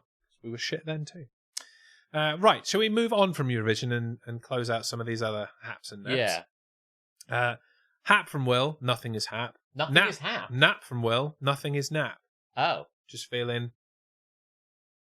Will's feeling totally... neither extremes of joy or unhappiness. I mean, what I would say to that is, hey, at least things aren't nap. No, that's true. Things could be worse. Yes. So there's some positivity there. That is true. Hopefully, we have pushed the needle up into the hap section for you with this 24-hour stream. Hap from Nova, Star Trek Picard Season 3, and Strange New Worlds Season 2. Well, we haven't seen Strange New Worlds Season 2 yet. Yes. But it does look have pretty seen fun. Season 3, though. Of Picard? Yes. Yeah, and it was good. It was good. Which makes a change from the other 2 seasons. Which were bad. Which were not good, yes. I'm super critical about this. I'm very critical as well. And that's not to say that I didn't enjoy parts of the first 2 seasons of Picard. But I feel that they could have been a lot better had they actually written a story rather than just making shit up as they went along, it seemed. Do you know what? I feel in some ways like the Eurovision to Dave Grohl comparison, I was not seeking to hold Picard up to a higher... To a TNG standard. No. Or a DS9 standard or a Voyager standard. And once I'd seen like it was fine, I'm like, okay, I guess if I'm going to enjoy this, I have to lower my standards here. But after a while, I thought, no, why should I be lowering my standards? This is written by an amazing writing team. It's got a great cast. What the fuck is going on? Especially when that was it. All of the ingredients in place should make an incredible fucking program. You think about what's going on with this. I know you're not a big Jurati fan, but was it not Jurati, or is it maybe you don't like Jurati? I don't really like Jurati either. But I Raffi. really don't like Raffi. Like yeah. I think Raffi's character is fucking awful. Regardless of any of this, I still was quite happy. I could drop. Jurati was someone I was actually quite warm to in the end, but Raffi, I go fucking themselves. But having like people like Rios, is it Rios? Loved Rios. Yeah. And Elnor, and Elnor was great. Bringing your own kind of like this new scrappy crew could have gone places, and it never did, and it just kind of it really smacked of something which was just thrown. Don't get me Star Trek. It's like of something they threw a good thing away. They just wasted their they did, yeah. And that's my problem is you went with the Borg in season 2, and then you kind of spoiled it for season 3. The Borg reveal in season 3 would have been much better if we hadn't seen the Borg at all in the first 2 seasons. Do you know what? And I don't think you need the first 2 seasons to enjoy the third season. No, I think that you can just go TNG, have a nap, season 3, and like, yeah, okay. Have a nap, season 3. Jurati turns up, and not Jurati. Raffi turns up, and you're like, who the fuck is this? But I mean, who the fuck is this anyway? Because a character changes so rapidly, and you'd be like, oh, 7 of 9 has done some stuff since Voyager. Cool. Other than that, you don't need any 4 knowledge Do you know, Voyager Duncan better is than turned- Picard? yes. As an overall series, yes. I think season 3 of Picard is probably better than any standalone season of Voyager. And I love Voyager. But Yeah, I actually haven't finished watching Voyager. You know, I was watching Crazy. Yeah, Crazy. I yeah, kind of yeah, dropped yeah. off and never went back, but I will. Mm. But I really enjoyed season 3 of Picard. It was nearly perfect. when I look back at Voyager and I think about we're going to do a Star Trek Adventures role-playing game. So I'm going to Games Master this it's called Star Trek Adventures. It's set in a next generation world. I didn't know if I heard a knock there. No, that's one of the things we said, but I don't know if that was Duncan trying to get in or anything like that. Just going to make sure that Little Cute Girl is still on episode 1 of Voyager. Well, I don't know what to tell you. So we're going to run Star Trek Adventures. You're playing, Captain Brilliant's playing, Duncan the Singer's playing, I think Aletha and Keris are going to play. And, no, we haven't got it done. No visitors yet. Yeah, and I'm trying to think of what it was I was going to say about that, but like, I think that's going to be a whole lot of fun. That's going to be a whole lot of fun. And I'm trying to think of what I was going to say. I got distracted thinking about Duncan, about what was going to... I know what it was. He is very distracting, even when he's not here. I think we were talking about if who would play the last characters we had to assign. We had to assign a human pilot, and we had to assign a Vulcan medic, a Vulcan doctor. And Keris is going to play the Vulcan doctor, and Aletha's going to play the human pilot and have the con. And basically, like, I was saying, pilots are great because like pilots are there's always some sort of flyboy who thinks they're the best thing. Like Riker was the best pilot in Next Generation, and Tom Paris was the best in it. And when I started thinking about Tom Paris, I had this real nostalgia for thinking about Voyager and all the characters, and like Harry Kim and like Neelix and all of that those characters. You had warm thoughts about Neelix. Yeah, I do. See? Yeah. Love Neelix. He's great. Yeah, Neelix is great. You know, all those guys. It's such a great crew, like all the way through. Cut it any way you like. Well, apart from Cass. Forgot about Cass. Fuck Cass. But like Chakotay. Chakotay's great, yeah. You know, DS9 is still by far the best Trek. DS9 is the best Trek. Yeah, the best. I mean, that's objectively true. That is true. I love DS9. It's not even an opinion. That's just a fact. Yeah. I really love DS9. Yeah, it's really good. It's hard to beat, and I would really I should go back and watch it again, really. You know, I was watching a bit of Game of Thrones, and like the guy who's the head of the Dawn of the Martells or whatever like that. Not the Martells. Yeah, the Martells is Bashir, Julian Bashir. Yes, yeah. Plays. He's been in loads of things though since DS9. It was really jarring when I was watching 24, and he was like a terrorist. Was he? I was going to say he's a terrorist in 24. I'm like, mate, you've changed. Your genetic engineering has fucked you up. I haven't enjoyed any of the new live action series, to be honest. But you don't. Dr. Fruitbat doesn't like Dr. Fruitbat doesn't like Discovery. Doesn't like Discovery. No, I like Discovery. It's not the best, but it is. I'm enjoying it. I think Strange New Worlds is the best first season of Trek Nova. Have you seen Strange New Worlds? Yeah, I think it's amazing. I really enjoyed Strange New Worlds. Loved it. I'm rewatching the first season currently in anticipation of the second season on June 15th. Right, yeah. So yeah, I haven't watched the last episode. We are getting Star Trek a little bit here. Of Strange New Worlds, though. What I saved it. You haven't seen the last episode of the first season of Strange New Worlds because I was like, I am enjoying this too much. I need to save it. I have watched it. I actually don't remember a lot about that stuff. These things have gone from my brain, but I did really like Strange New Worlds. When I watched Discovery season 1, I thought, okay, yes.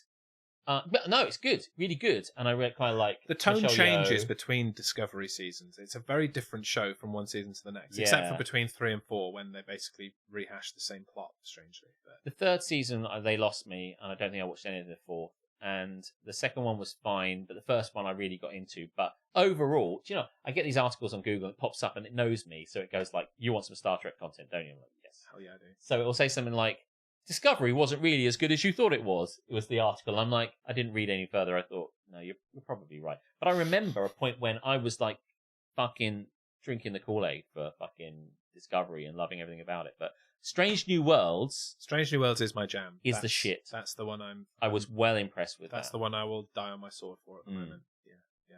Have you heard / seen that the two main characters from Lower Decks are going to appear in the second season of Strange New Worlds as live action characters? I did not know that. I haven't watched any really. Yeah. Well, you know how I felt about Lower Decks. I do. It started fucking terribly. It was truly awful shit. Mm. But the more you watch of it, it gets better. The second maybe season is good, and the third season's really good too. So I watched the first episode, says Dr. Fruitbat, of Strange New Worlds, and I found it exhausting and annoying. I don't know what you're trying to watch, mate. To be honest, I want to agree with you, but I can't. I don't remember thinking that at all. It was really It was great. Yeah.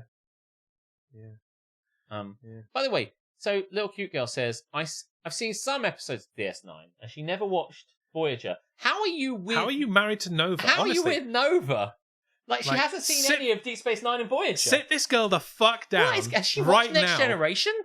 Because she hasn't watched the ones back as far as Deep Space Nine, so presumably you haven't watched TNG. Like, lock her in a room. Series. All she can watch is either DS9 or Voyager. Right now, name for me, Ashley, which series you have actually watched. Yeah. Like, I think there's Divorce Papers coming. I was about to say the same thing. Seriously. How can this stand? I've seen TNG in the original series. Fair enough. I think you have. If you've seen all of TNG, then fine. Okay. Is that enough, Nova? It's not enough. Clearly, it's not enough. But then Nova doesn't like Voyager, so he's probably like, yeah, fine. That's fine. Yeah. He's wrong. I didn't like it either, but I watched. But then you actually watched it. I did. Yeah, that'll do it. But the thing was, I watched 2 seasons. So I watched a season and a half, and I thought that was enough investment of time to be unhappy with it. And I still don't think it's not the greatest thing ever, but I'm a lot more warmed to things than I still enjoyed it. And I like, like I say, I really got into the crew more than anything else. I think the crew will sell me on anything. The crew is fantastic. Yeah, and this is what I feel about Picard when you got like Rios and stuff like that. I really feel the crew could go places in that. It was an absolute travesty that there was no Elnor in season 3 of Picard. Where was my Elnor and Worf interaction? We were talking about this. Honestly, what a missed opportunity. Do you know what? I should probably move some of this stuff around because Duncan's going to turn up. Keep talking to him while I do it. Sure. And then when Duncan gets here, I need to go for a piss. I know it's not break time, but I really need a piss. There he is. There he is. Hey! Hold on, well, I have to move this stuff. That's fine. Duncan, you can come and sit here while I go for a piss and talk to the people. And then by the time I get back, Alex will have a seat. Ladies and gentlemen, Mike Crotch, and then Duncan the Singer. Hey, that's me. Hey, look, I'm on telly, Mum. I said I'd make it. How you doing? I'm really good. I don't know if I'm going to be too loud or anything, or too quiet. Who knows? I'm looking at it and it looks like I'm basically hitting the yellow. That feels quite good. Yeah, I'm pretty sure it's good. Let me just move some of this stuff out of the way, and then I'm going to set you up and you can sit here. But we were just talking about Star Trek. Yeah, what were you saying? We were saying that... Oh, fuck. What were we saying? I think we were saying... By the way, if anybody knows Duncan, this is Duncan the Singer. He was just chatting and not winning anything. I haven't won anything yet. Haven't won a single thing yet is so an important far. Thing. It will happen. Star Trek Voyager is greater, is better than Picard. Yes. Yes, definitely. Dr. Fruitbat doesn't think much of recent live-action Star Trek, so he doesn't think much. He thinks Discovery... I think it's fair to say, Dr. Fruitbat, you don't like Discovery, and you found episode 1 of Strange New Worlds exhausting and unexciting. Okay. I mean, look... He's coming for new Star Trek. Yeah, I get that, like, Discovery, I think, is more of an acquired taste, but I think that... I'm going to say, I think that Strange New Worlds is the best first series of Star Trek series ever. I don't think there's... First series, I don't think there's anything yet that has matched that. I think it's essentially it's a flawless series. I don't think there's a weak one out of the 10 episodes. I really care about all the characters. In each individual episode, I want to know what happens. I think it's great. Big fan. I'm all on board for Picard.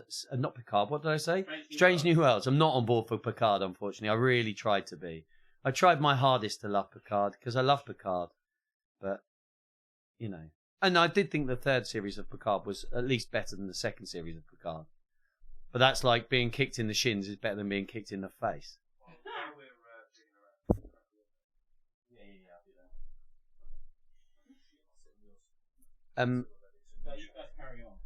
Discovery season 2 was so bad that you were crying with laughter during the finale. I didn't get that, but season 2 is probably the best Yeah, seasons go I mean, round. I really, you know. But here's the thing, Dr. Fruitbat, is that if everybody liked exactly the same stuff, there'd only ever be one TV series, right? Because they'd never need to make anything new.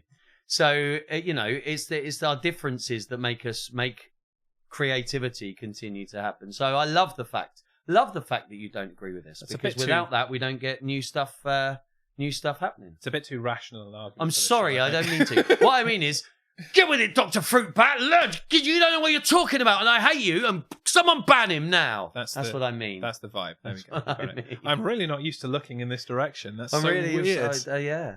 Never By the way, said I'd that. love to stay here because this is my good side. You know. Well, there you go. I mean, that side will still be the same. No, it won't. Will it? Nah, I'll still be looking. Oh, yeah, it's fine. I don't mind really. It's pretty square on anyway. So. Yeah, go for it. Yeah. So you've joined at absolutely the right time, because I know how big into Star Trek you are, as much as we are. Do love So- it. Yeah, do Okay. it. Let's get some Star Trek stuff going. I love Okay. Star Trek. In that case, we've already been doing it for the last hour, but I can't find the fucking sting. There it is. This is the section we like to call "Don't Get Me Star Trekked." Ah!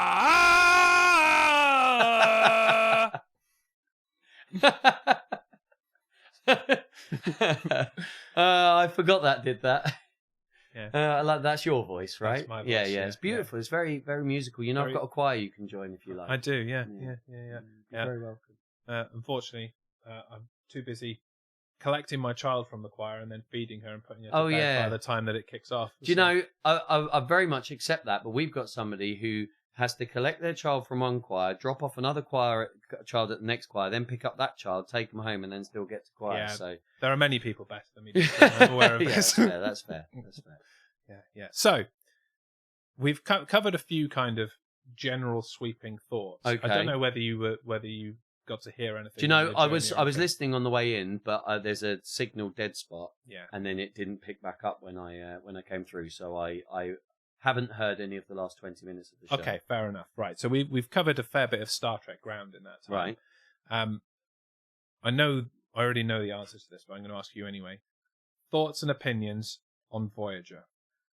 Okay. Do you know what? I rewatched Voyager not that long ago, and I'm winning. it's I never hated Voyager, but I always thought Voyager was pathetic. But really, I think Voyager suffers from the Godfather Part 3 syndrome, which is that it's fine. And it's not offensive, it's not bad, it's fine. But when you compare it to what came before, you're like, this is rubbish. But it's not rubbish, it's fine. I don't think it's as good as everything that came before it, but it's still better than Enterprise, probably. And it's definitely better than Picard. And I'd say it's probably, I think it's probably on a par with, if not better than Discovery, actually.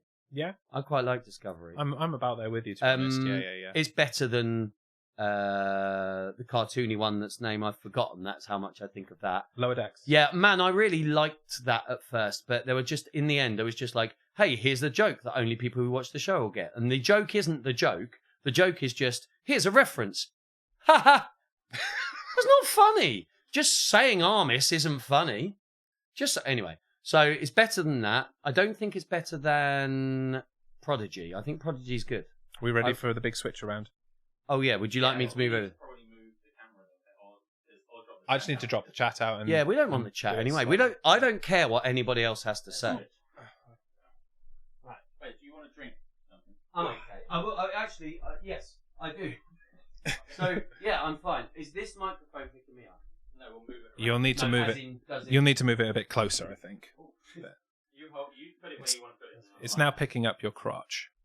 Put it here. Okay. Actually, you know what? That's fine. People don't need to see. Chat. Out. Closer. I like that. And then- Yeah, that feels pretty good. I do feel like I don't know if this are these. Is that input microphone all three microphones at once? Are we going through a desk? It's all three.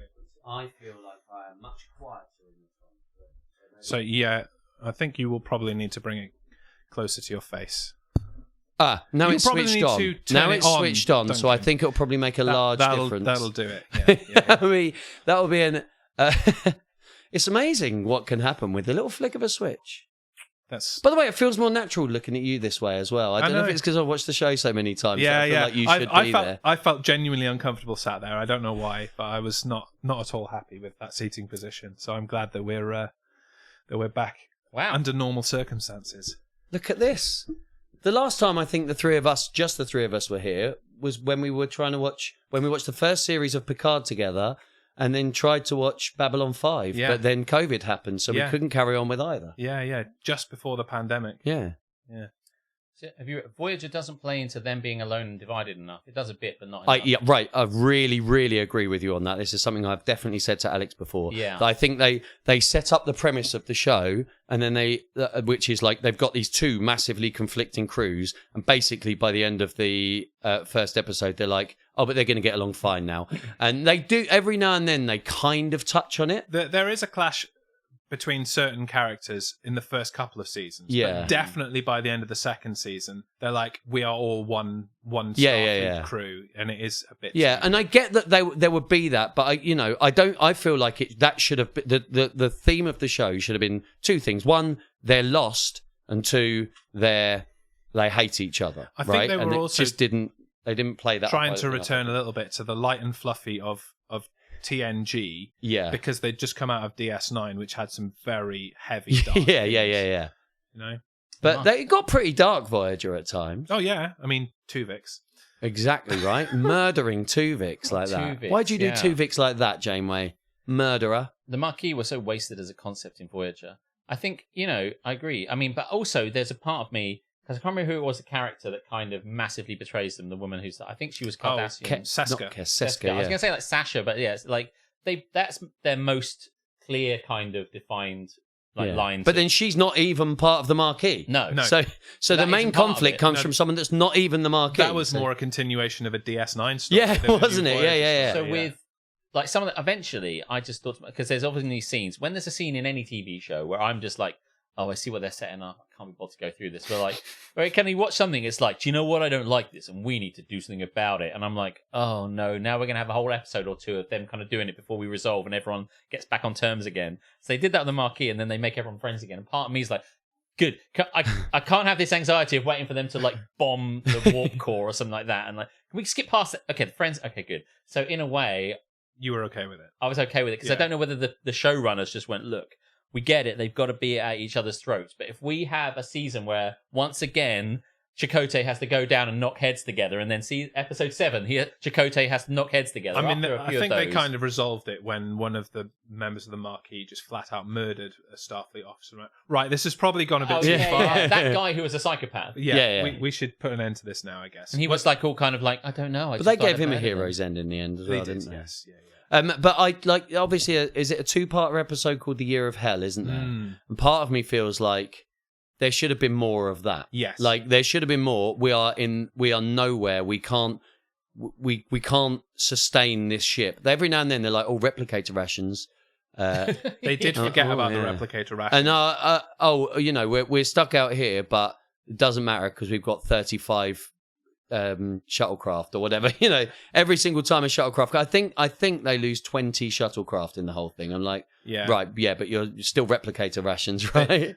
They kind of retconned that a little bit in Lower Decks. Yes. And in Prodigy. And Like, Prodigy, yeah. but, By yeah, suggesting that every but, ship yeah. has got a ship replicator, basically. Oh, okay. Yeah. I mean, by the way, that sort of thing.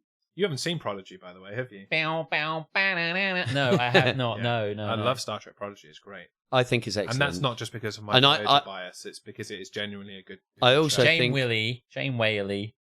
I also think that it has one of the best episodes of all New Trek. Is it the one where they're stuck in different times? Yes. Yeah, it's fucking It is incredible. such a good episode. Yes, it is it's really, really, really really good.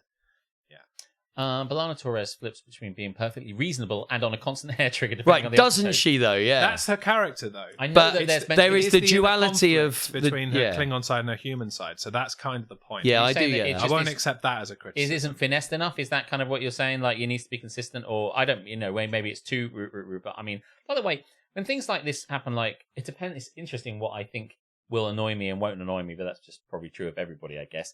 But like things like they didn't do the replicator rations enough, or sure, they're not stuck isolated enough, or maybe they ran out. They should have run out. Like the reality of the survival. If you were to play a survival video game where it's like, well, we only have one bit of wood and a bit of fabric, so you can only make this, and like the truth and reality of the situation.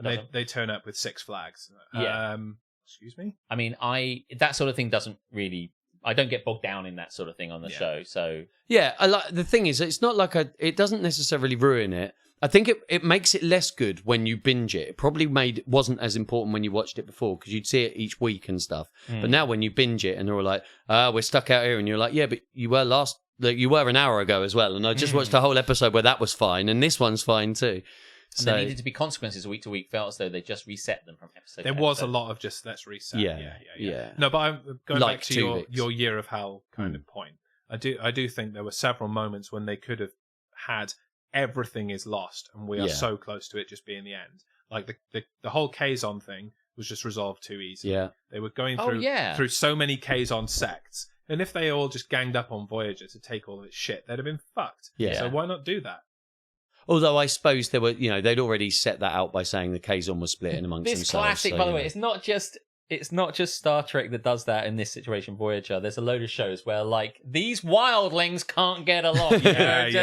How is Mance Rayder going to get the 18,000 tribes of 20 billion wildlings? Wait, imagine those fucking meetings that Mance Rayder was in. I don't know if you ever watched Game of Thrones, but it's just like, listen, I need you to get along with the Stone Crows. I need the Stone Crows to get along with the Giants. And the Giants hate those guys. And it's like, look, guys. Sire, we hate them. It's like, look, can we put our differences aside? Can you imagine? They put their feather on the left, whereas we put it on the right. 30 Can't years. abide this. 30 years Mance Rayder took to get them together and then just fucking get shot. It's just like, honestly. Spoilers, by the way. Rooster, though, in response to what you've just said about Alex needing shorts, the world's not ready for something that hot is the problem.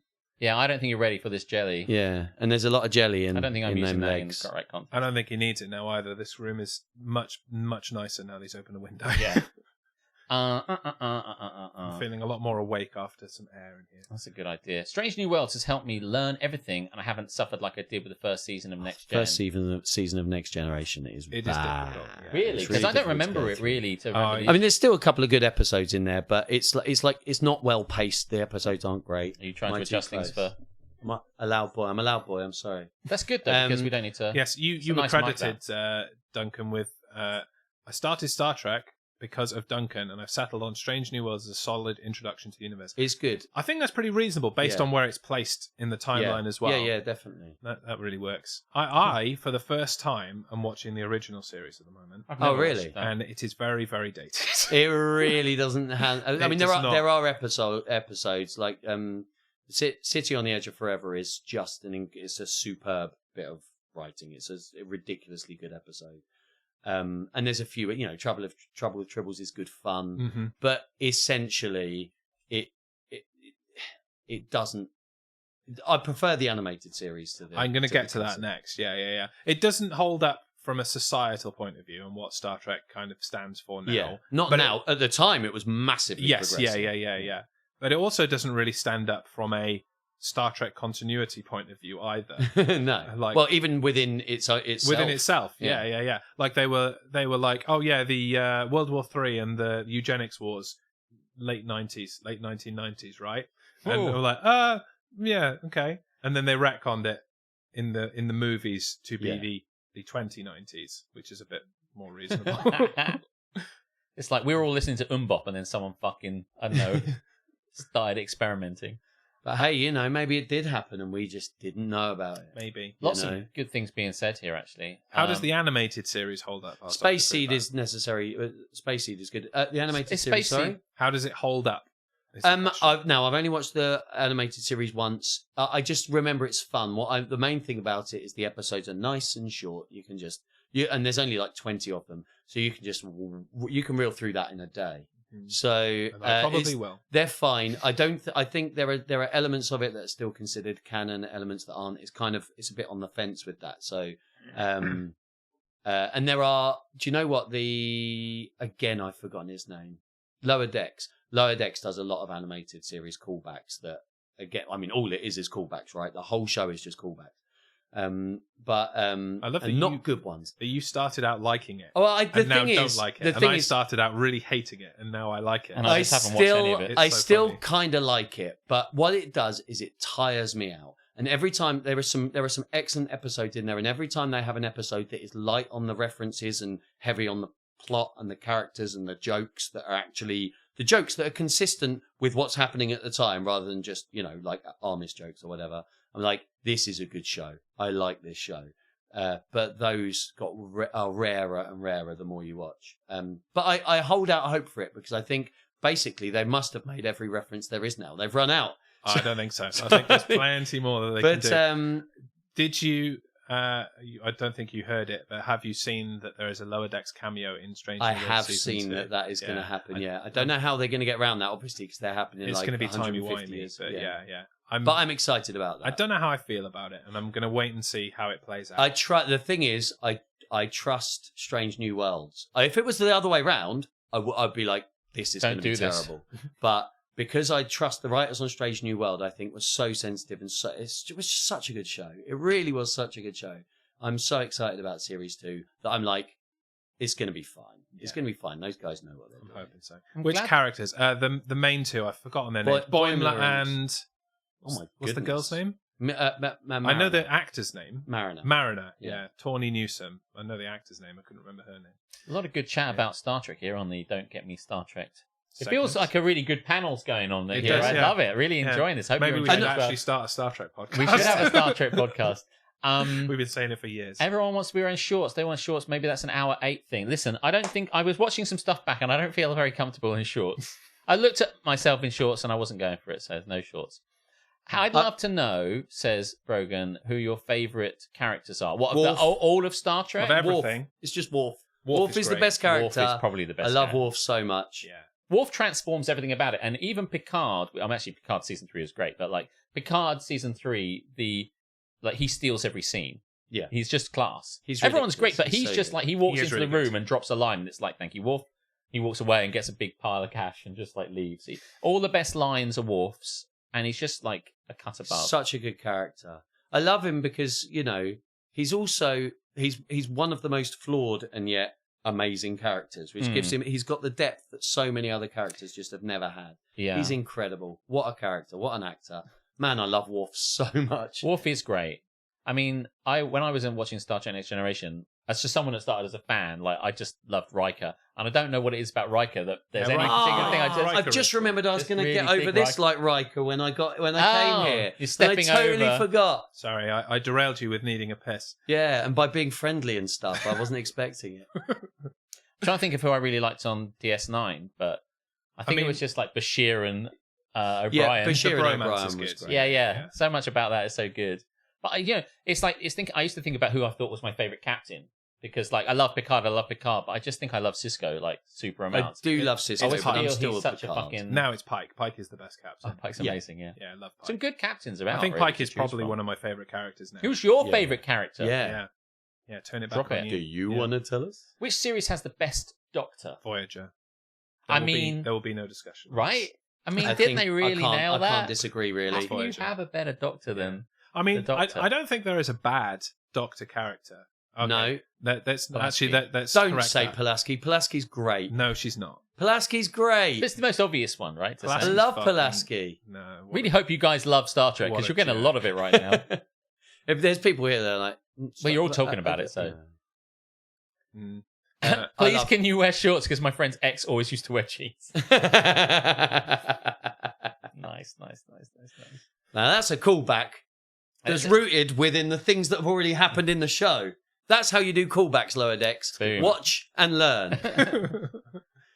Nog's character had one of the greatest character arcs. I Yes. love Nog. Yeah. I mean, that's the question. That's the problem with asking who are your favorite characters in Star Trek, because there are so many wonderful characters in every series. And what I would say is, if you're looking for character arcs, I don't think there's a single one in DS9 that didn't have a great character arc. Nog, Yeah. Nog, I think, Nog or Worf are the best. I two, mean, I think. Esri, but But just didn't have she time. kind of comes in late. Didn't have time, So really, much I think interesting- they should have just not done that. I think that was a mistake. So many good things in Deep Space Nine, and Yeah. so a little twist at the going through later on when they've got the deep in the Dominion War and everything like that, There's stuff that you I aren't would have privy loved to. way more DS9. I feel like that could have gone for 10 seasons. Really good. Rail has just said the homoerotic friendship between Bashir and Garrick was absolutely top tier. Have you seen the thing that they did?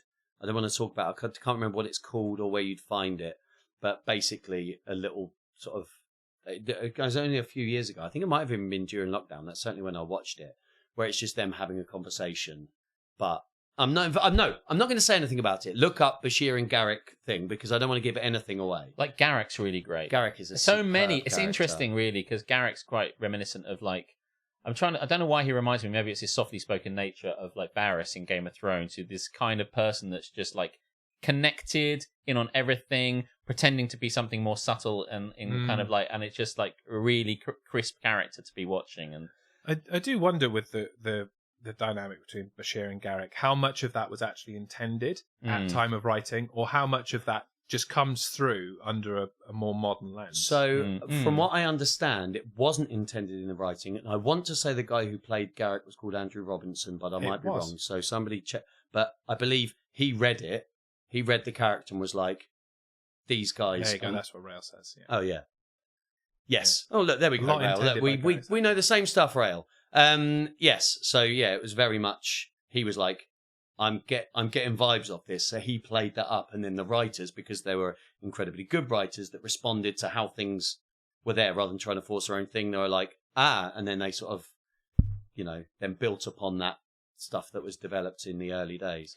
Yeah. Worf and LaForge were my favourites when I first got introduced to Star Trek. Like you can't go wrong with either of those. LaForge is a great character. LaForge is a great character because, like, in any other world, he'd be an incel, right? That guy can't get a break. Like, Data gets more action. Yeah. Data's like snogging women. Data gets it on with Yar in like the 3rd episode. And it's not until about episode 6 that LaForge even gets a kiss. It's like, madness. Do you imagine if the actors are going to, like, the writer again, listen, you've got to give me something here. You've got to give me something. I had to make a Leah Brahms, like, holodeck module scenario just to get with Leah Brahms. And the lovely... Nothing stays secret in TV series, not just Star Trek, but anything. So if something's set up, it's coming back. Mm-hmm. And in the real world, things would just get brushed under the carpet. But if you've set something up in a series... it's going to get found out. And sometimes I'm like, oh, God, it's going to come along, isn't it? And that I find that quite anxious making. Like, It was such a kind of, oh, fuck moment when the Leah Brahms real person actually turned up. Yeah. and Leah Brahms is there like, you've had your hands all over me. And he's like, well, he walks in and just his face at that point is like, no. It's a bit like when you send a text to the person the text's about, and you meant to send it to someone else like, oh no, it's too late. I can't undo this. It's like that meme, X TV show when I'm watching on my own and it's something totally innocent, and then X series when my mom walks in, it's something totally not innocent. Yeah, I remember my parents walking in when me. Chekhov's gun. No, he had a saber. That was in The Naked Time. He had an epi. That's a really good joke, by the way. Oh, no, it wasn't, because it wasn't Chekhov. It wasn't Chekhov. It was Sulu. Yeah. It wasn't a good joke. But in my head, it was a great joke. Yeah. Have you seen, by the way, the short track where they revisit that? There's a tardigrade that travels through time, and they... Oh, the cartoon one? Yeah. Yeah, but I can't remember it very well. I have seen it, but... I think it's called Ephraim and... Yeah, I binge-watched those short treks, and so I forgot them all. I think if I watched them individually, they might have stuck in my head a bit more. Yeah, no, I have watched it, but I can't remember it. It's quite fun. I like that they're doing a lot of that kind of thing now, pulling like dialogue from old stuff, and putting it in. They did it in Lower Decks as well. They put some Kira in there and some Odo in there. When they were all in the holodeck thing with it. Yeah, I mean, there's probably a lot worse happening on the holodeck. Do you know, when I dreamt earlier, Duncan, that you had fallen off Everest. Yeah. Rest in peace. But it's fine. It's a hill. You just slide down. I think it was. I think it turned out to be a holodeck simulation. I didn't have my grav boots on like in Star Trek 5. No. Did not. I don't know. Like, the holodeck becomes a bit of a meme in itself, really. In the end, kind of just like the way it gets used. Now that's a good line in Lower Decks when when they reference what happens in the, I've got to clean out the Clean holodeck. the holodecks. Yeah, And they're like, people use them for that? It's like, yeah, nothing else. They don't use them for anything else. I would, if you're on there and you're using it, the first person who's like, I could go and play racquetball. I can go and buy, what's all the Parisi squares? Fucking Parisi squares. I'm going to play some Parisi squares. I'm Yeah, gonna but go it's fucking dangerous. Corsican. Just like, and I'm just like, can I go into a bar? And they'll be like, yeah. It's like, and can all the bar have loads of fucking sexy women in it? It's like, sure, Alex. And I'm like, and can you lock the fucking door? It's just like, And maybe Picard override. Picard Delta, don't override. maybe that's literally the only reason Geordie wasn't an incel, because he had loads of women He on had, the he side. had and- plenty on the holodeck. Yeah. Yeah.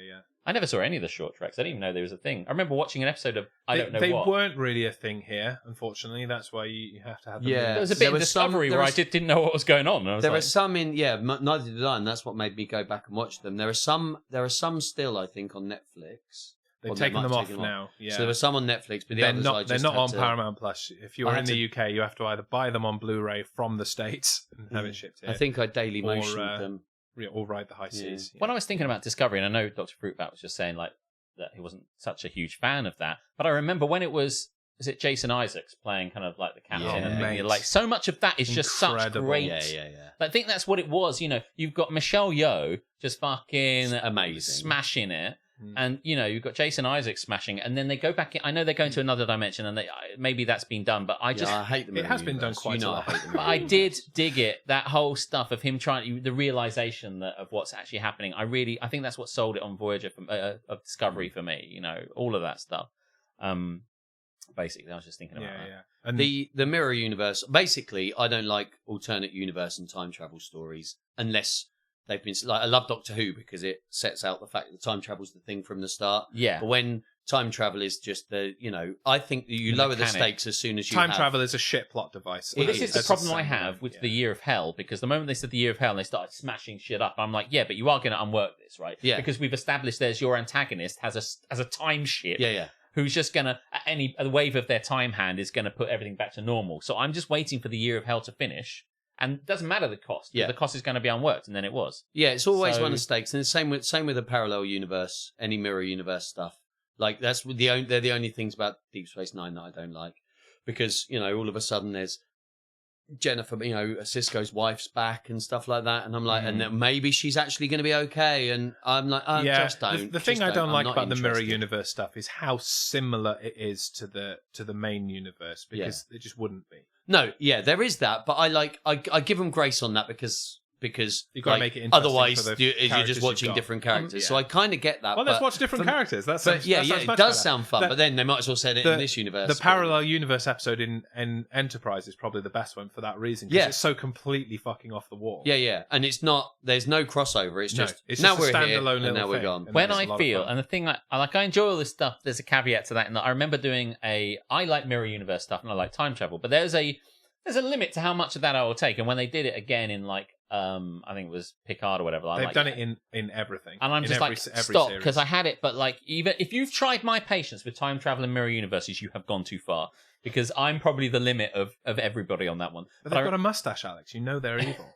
when I used to run a live action roleplay over in Canterbury, and I did a mirror universe kind of thing, probably heavily influenced by the fact that I watched a lot of Deep Space Nine or whatever like that. But like, I was trying to make it like not terrible. I think it was good. But the point was, at one point, they go into an area where like all the guys that they know are gonna be bad. I maintain this level of, I do think the story was good, but like, then you go there and all the people they know, all the people that the players know are good are now bad there, and they're strutting around with this kind of Bond villain-esque way. And in Discovery, I think it was, they skip across the other world, and now fucking Detmer and like fucking all of them are all just hanging around in like big Nazi-esque uniforms. They're all dark, and they're all like, ha ha ha, we must be evil. I'm like, oh no, that's what everyone does, isn't it? It's never a mirror universe where they're just kind of like morally grey. Yeah. It's always either you're the best of the best or the Nazi of the Nazi. Which is obviously born out of the fact that the original mirror universe stuff came from the 60s,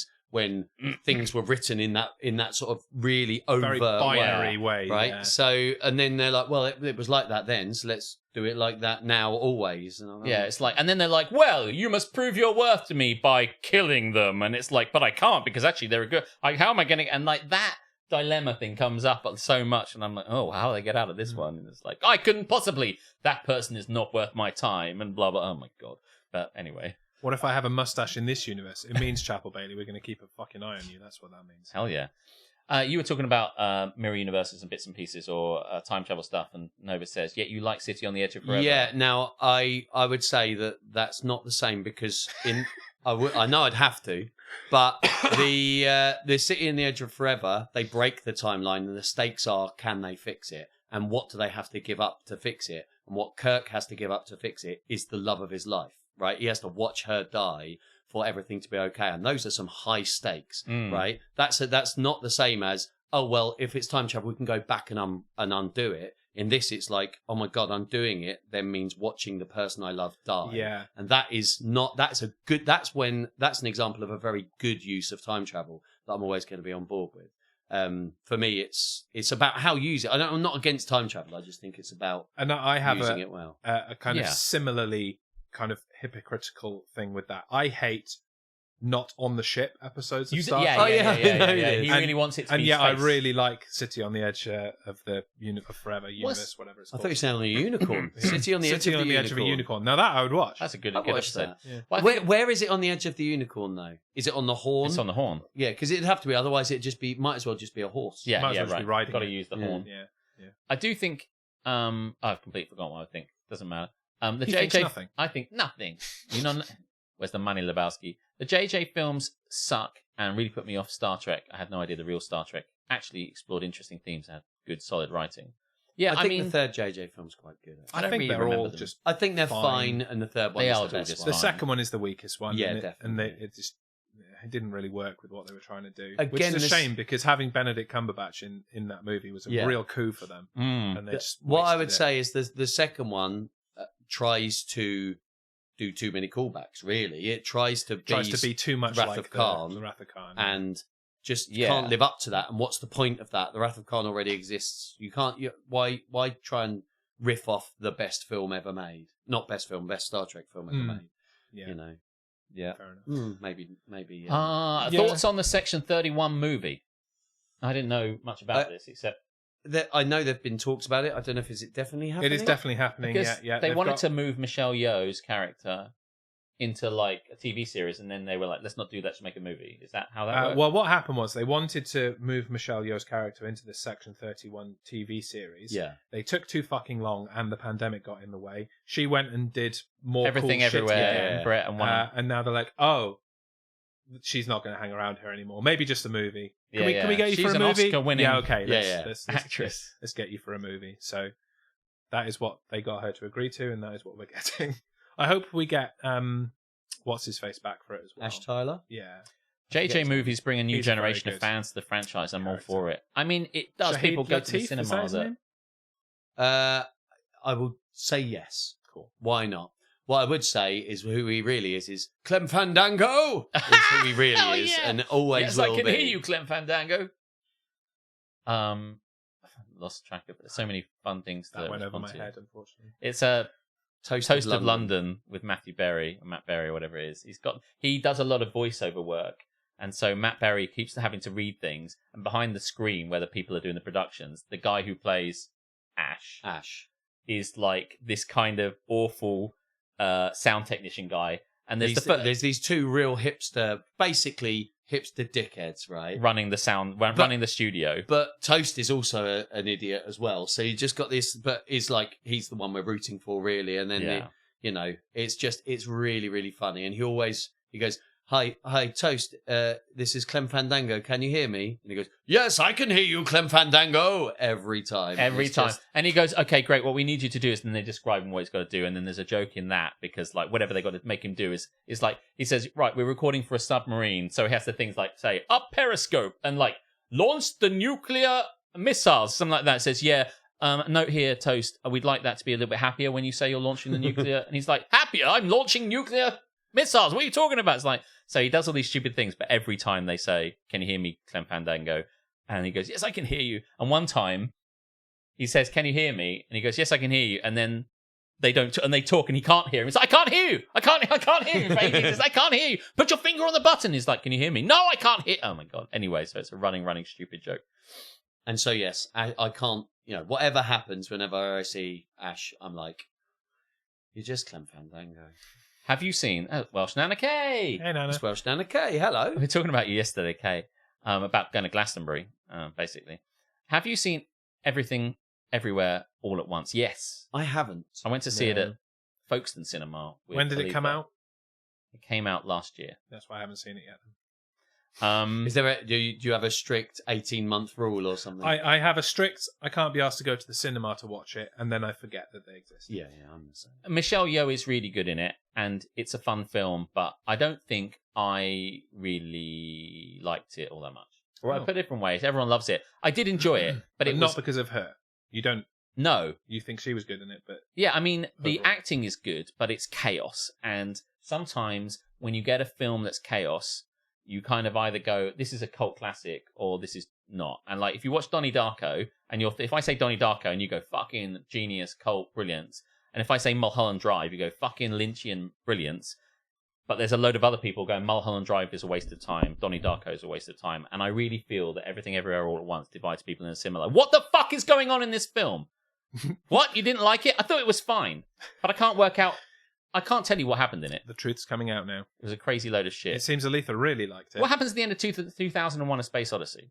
Nobody fucking knows. It's just like, It goes, and then it does do that, yeah. How does it go again? It goes, Good, just checking. It's a great film. There's some fun bits in. It's great up until then, though. It's a really good film. Everything Everywhere All at Once has a lot of good things going for it, but I've never thought, God, I must watch that again. I never came out of that cinema going, that experience. The acting was really great, and the dialogue's really great in the sense of like the interactions are really great, and like the family interactions. But really, it was a massive fucking chaotic kind of, now I'm in this place, now I'm doing this, now someone's coming through, and like none of it really makes any real sense. Or it's hard to hold that thread in that film, and I'm like, I think I might have lost entirely what's going on here.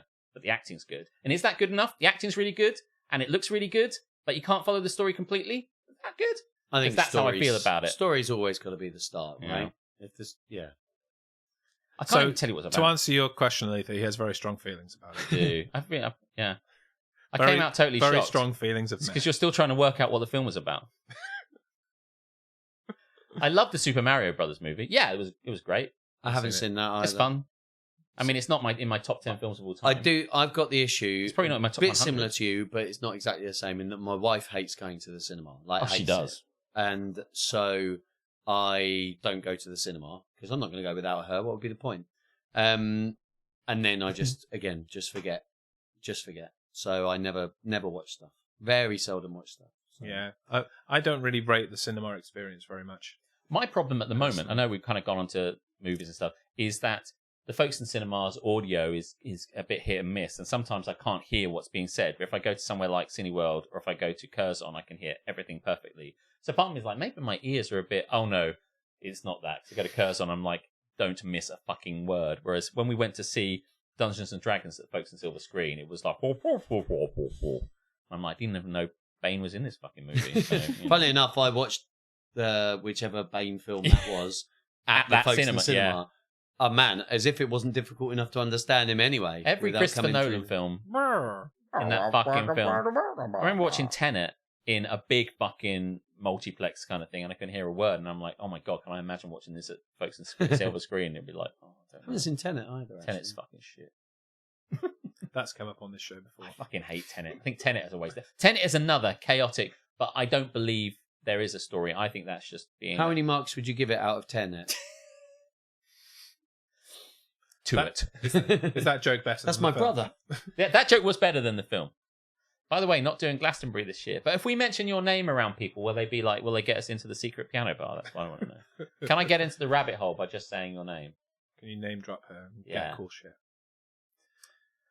Right, so just to kind of refocus a little bit, we've got a break coming up in 20 minutes. Okay.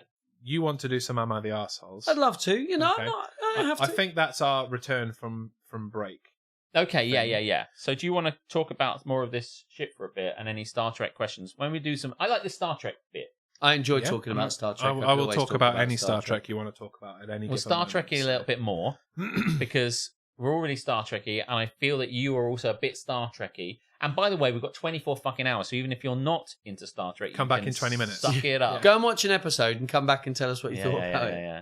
Yeah. I think we're in a good place, and we love. Maybe we should have a Star Trek podcast. It'd be amazing. We're funny. I'd and Star like Trek's it. great. I think what the world's missing is 3 white guys doing Star Trek podcasts. I think Yeah. that's what the world- There that's what aren't the any world- of those out there. It's none That of them. doesn't exist. Yeah.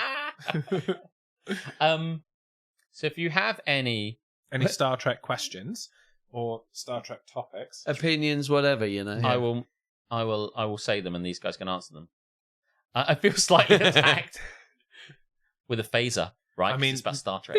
Nova, if you want to be attacked, you haven't done a podcast in a year, so Set your face to stunned. get the fuck on with it. I want to listen to it. What would our Star Trek podcast be called? Because I've thought about this lots Have of you, times. actually? Yeah, Have but you I've got an never come answer? up. Well, one of them I thought would be called Check the Circuit. Set phasers to fun. Set phase as well. Check the Circuit is a That deep one's one. so that- bad that it's How is good. it? Check the Circuit. I reckon Nova will get the Check the Circuit thing. But Check the Circuit is the first line of the. I'm pretty sure it's of the pilot, the cage, I and see. the camera pans in, and then Spock just randomly goes, "Check the circuit," like that. Yeah, and he it's does. like, okay. So, but I thought check this. I felt like, but then I thought that's too It's quite niche. too niche a Yeah. cut. Nobody's But going what to get that. There's a lot of, as you say, a lot of them out there. So what makes ours different, other than it'll be better and funnier? I Well, don't just know. that, really. Yeah. Imagine reading that on the, Star wrecked. and we all But get drunk while we're talking about it. WREKT wrecked. Gotta trek yourself before you wreck yourself. That might be a good. That's pretty good. Trek yourself. Trek before yourself you wreck before you yourself. wreck yourself. That is But really wreck good. is spelled right, quick, W-R-E-K. find out if it exists. Fucking shut up, it's ours. People are out there registering podcasts. Trek yourself before you wreck yourself. Oh, That's my really God. good. That's genuinely good. I have that on a t-shirt. Shut up. It's Oh. ours. But check the circuit or trek the circuit? Or trek the circuit. No, it's not as good as yours. It gets even We're not nicher going to then. get better than yours. I'm up What for do it. you have on a t-shirt, Nova? Because we've said lots of things. Is it check the circuit? Check the circuit! He's got a loud voice. I think they addressed that in one of the Is it short Spock that tracks. says it? Because I think that Nova's a Spock fan. It is Spock that I'm says pretty it, sure it's yeah. Spock that says it. Yeah. Any further Star Trek questions in the last 20 minutes, or I will ask some. You can ask some anyway. I Because, will, you but know, I was, encouraging. You can get us started and then Get Star they Trek. will continue. Oh no, Check he's yourself got before you trek wreck yourself before you wreck Oh, yourself. man. Well, Is it a t? Well, you can be the first person to have a T-shirt from our Yeah, new you've podcast. got it. Yeah, you've already got the merch. He's so- the number one I'm so glad that they've, what's the opposite of retconning? They've future Trek con. con our merch. Guys, I kind of feel you guys have merged controversial opinions and don't get Star Trek in a large chat of enjoying listening to this whilst having dinner. That's nice. It is Spock throwing up the Vulcan salute with both hands. So it's like Check the. we Oh, all fucking did it. That's a great screenshot. trek yourself. Someone clip that. We need to be like doing some sort of Beastie Boys rap, like intergalactic, and but it's all Star Trek based. How 'Cause did those are Jane? three white guys. How did Janeway get the job? You 'Cause know, she's you a get fucking G. the standard thing is you get promoted until you find a job you can't do, and then you stay there. What's Peter that? principle. What's that? The Peter principle. Yeah. And so she did that, but then after she came back, they were like, "Well, we can't give her a ship again." So then they had to promote her again to Admiral, and that's the only reason she got another promotion is because she messed up so badly. She is not a terrible captain. I will fight you. It's been put forward. Janeway is a terrible captain. Can you say, Kay, for me, that Janeway is the worst captain, please? Because I can say Janeway is the worst captain. I mean, if you want to double down on your wrong opinion, then go right ahead. Can we just... So the Peter principle is you get promoted to the point of... You have a skill set, and that skill set gets you a promotion, and you keep getting promoted until your skill set no longer applies, and you're terrible at the job you currently have, but you would have been fucking great at the ones below it. Right. So there we go. The Janeway principle. Over-emotional. Mate, she's fucking 75 years away from home. She's never going to see her dog again. I don't even like dogs, but that's Funny pretty enough, hardcore. I don't find her over emotional. I think she makes some. She's very They level-headed. never needed to be most stranded. of the There is time. that. I mean, I never really think about her really at all, to be honest with you. I don't think she's bad. Yeah, you make a good point in that she should have just done the thing for the good of the crew, and then She Voyager should have would not have existed. And all they needed to do was put some kind of shielded explosive device on the caretaker's array, and then jog home. Then they're done. They're fine. They don't have to worry Listen, about it. here's the thing. So you're telling me that the writers required her to make poor decisions in order for the TV It's series almost to work? like it would have been a shit series if they'd have resolved it there. Yeah, yeah, She had hard choices. Great to make. movie though. Just The Caretaker as a movie. yeah. It wouldn't be bad. Send it home. And I don't really remember that first. and there is episode something now. that, well, we can't.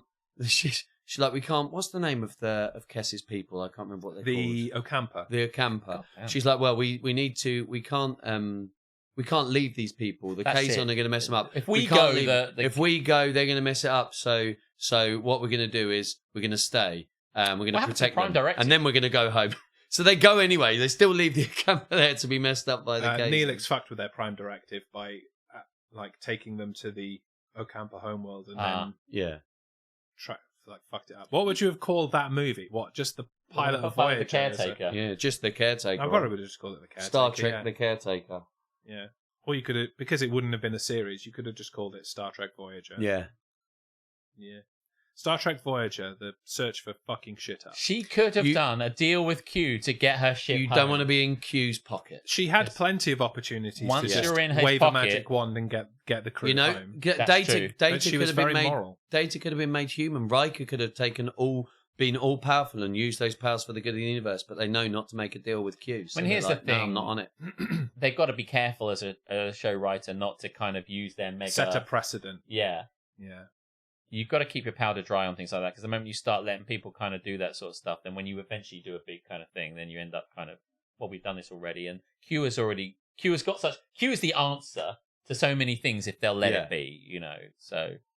When you look at all of the situations that Janeway was put in, and then you think about other captains, and would they have made different choices? I struggle to think of any of them making different choices in her situation. Except Picard maybe certainly murdering wouldn't. Tuvix. Picard wouldn't have murdered Tuvix. I think like Picard would have murdered Tuvix because it was the right thing to do. It was not. It's a Of course it was. murder. It's an actual murder. It's not a murder. It is. Is this the separating can't- of Tuvix back into Neelix and Tuvok? Yes.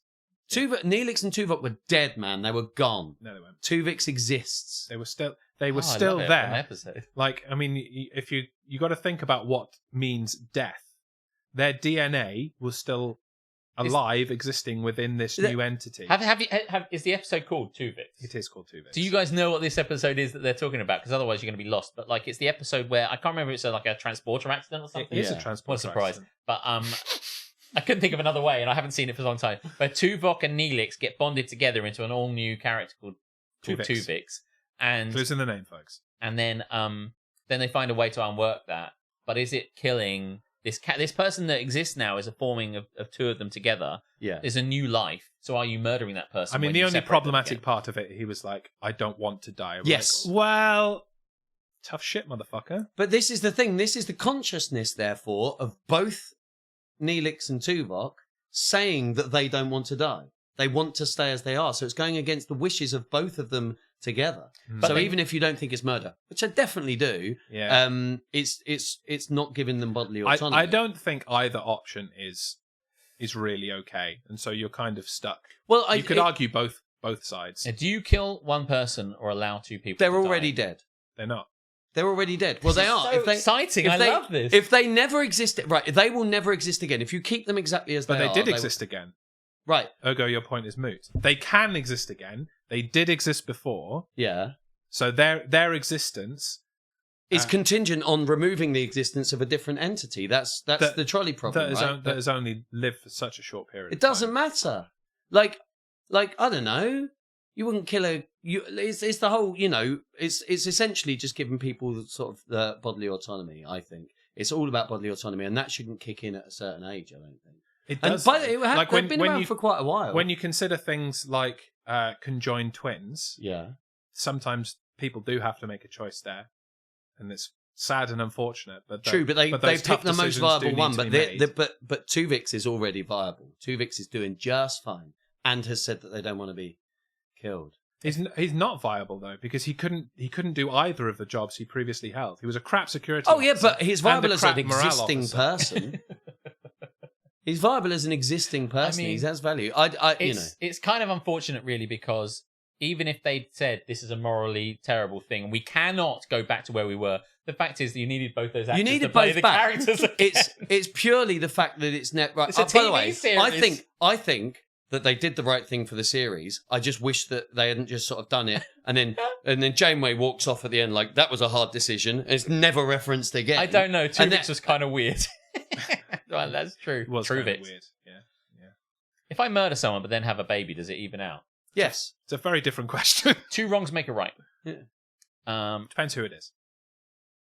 The baby, that is, not who you. Loads of questions. If you can use the transporter to clone Riker, you could have figured out a way to save all 3. Here's the thing. People will be able to save things if, There's a whole other for moral. the purpose of the plot. Yeah, there's a whole other moral problem with that.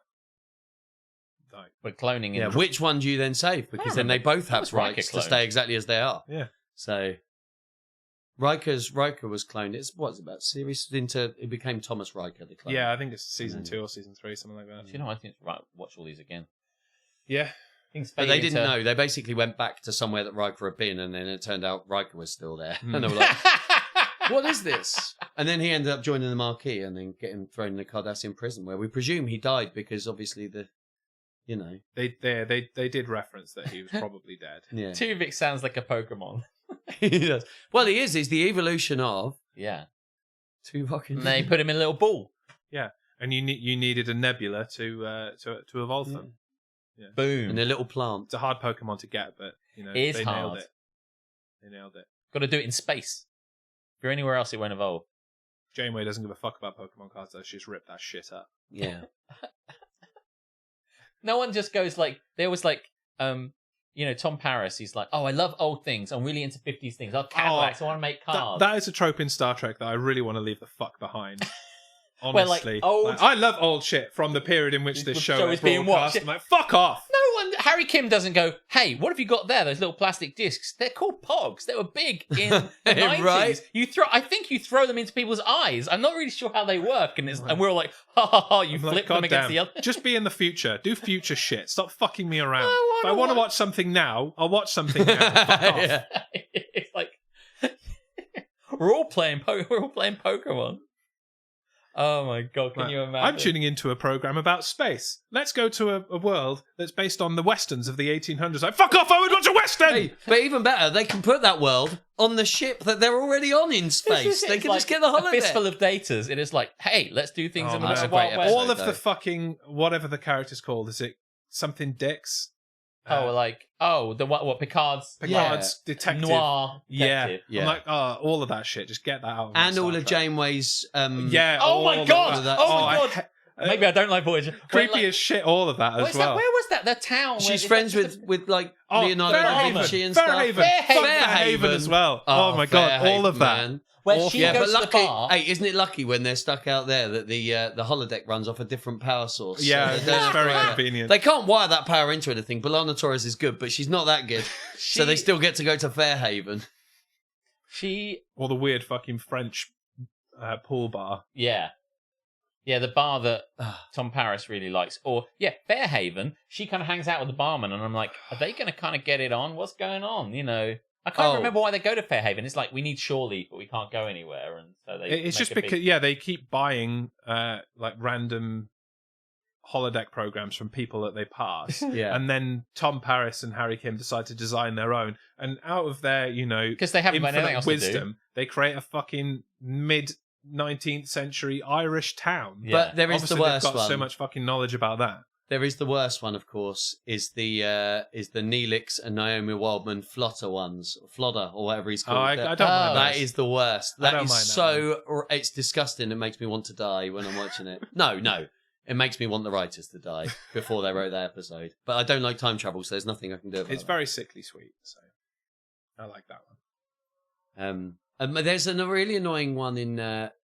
Next Generation, isn't there? With Waxana Troy, possibly the worst character of all time, and Alexander. Alexander Oh, Rishenko. yes. Yeah, and he's a bad character as well, right? So he's not awful, actually. That's a bit harsh. But, Basic you know, kid. and they do that, and I think there's a whole Yeah, holodeck it's not the thing kid's there fault, as it's well. the writer's fault. Yeah, always, yeah. It's the writers that are wrong. The actor's fine. He's passed away now, isn't he? Alexander Roshenko. Yeah. Well, character. which one? There were like 4 people that played him. No, it was one kid all the way through. Was it? In the Yeah. mud bath. In the mud bath. Yeah, yes. the mud bath. Oh, that Ooh. whole episode is so bad. What? So Alexander Troy, I can't remember this. Like says, "Oh, I need to do this." Basically, every time she turns up, she like undermines Worf's Yeah. parenting, undermines Picard. undermines her daughter's Diana.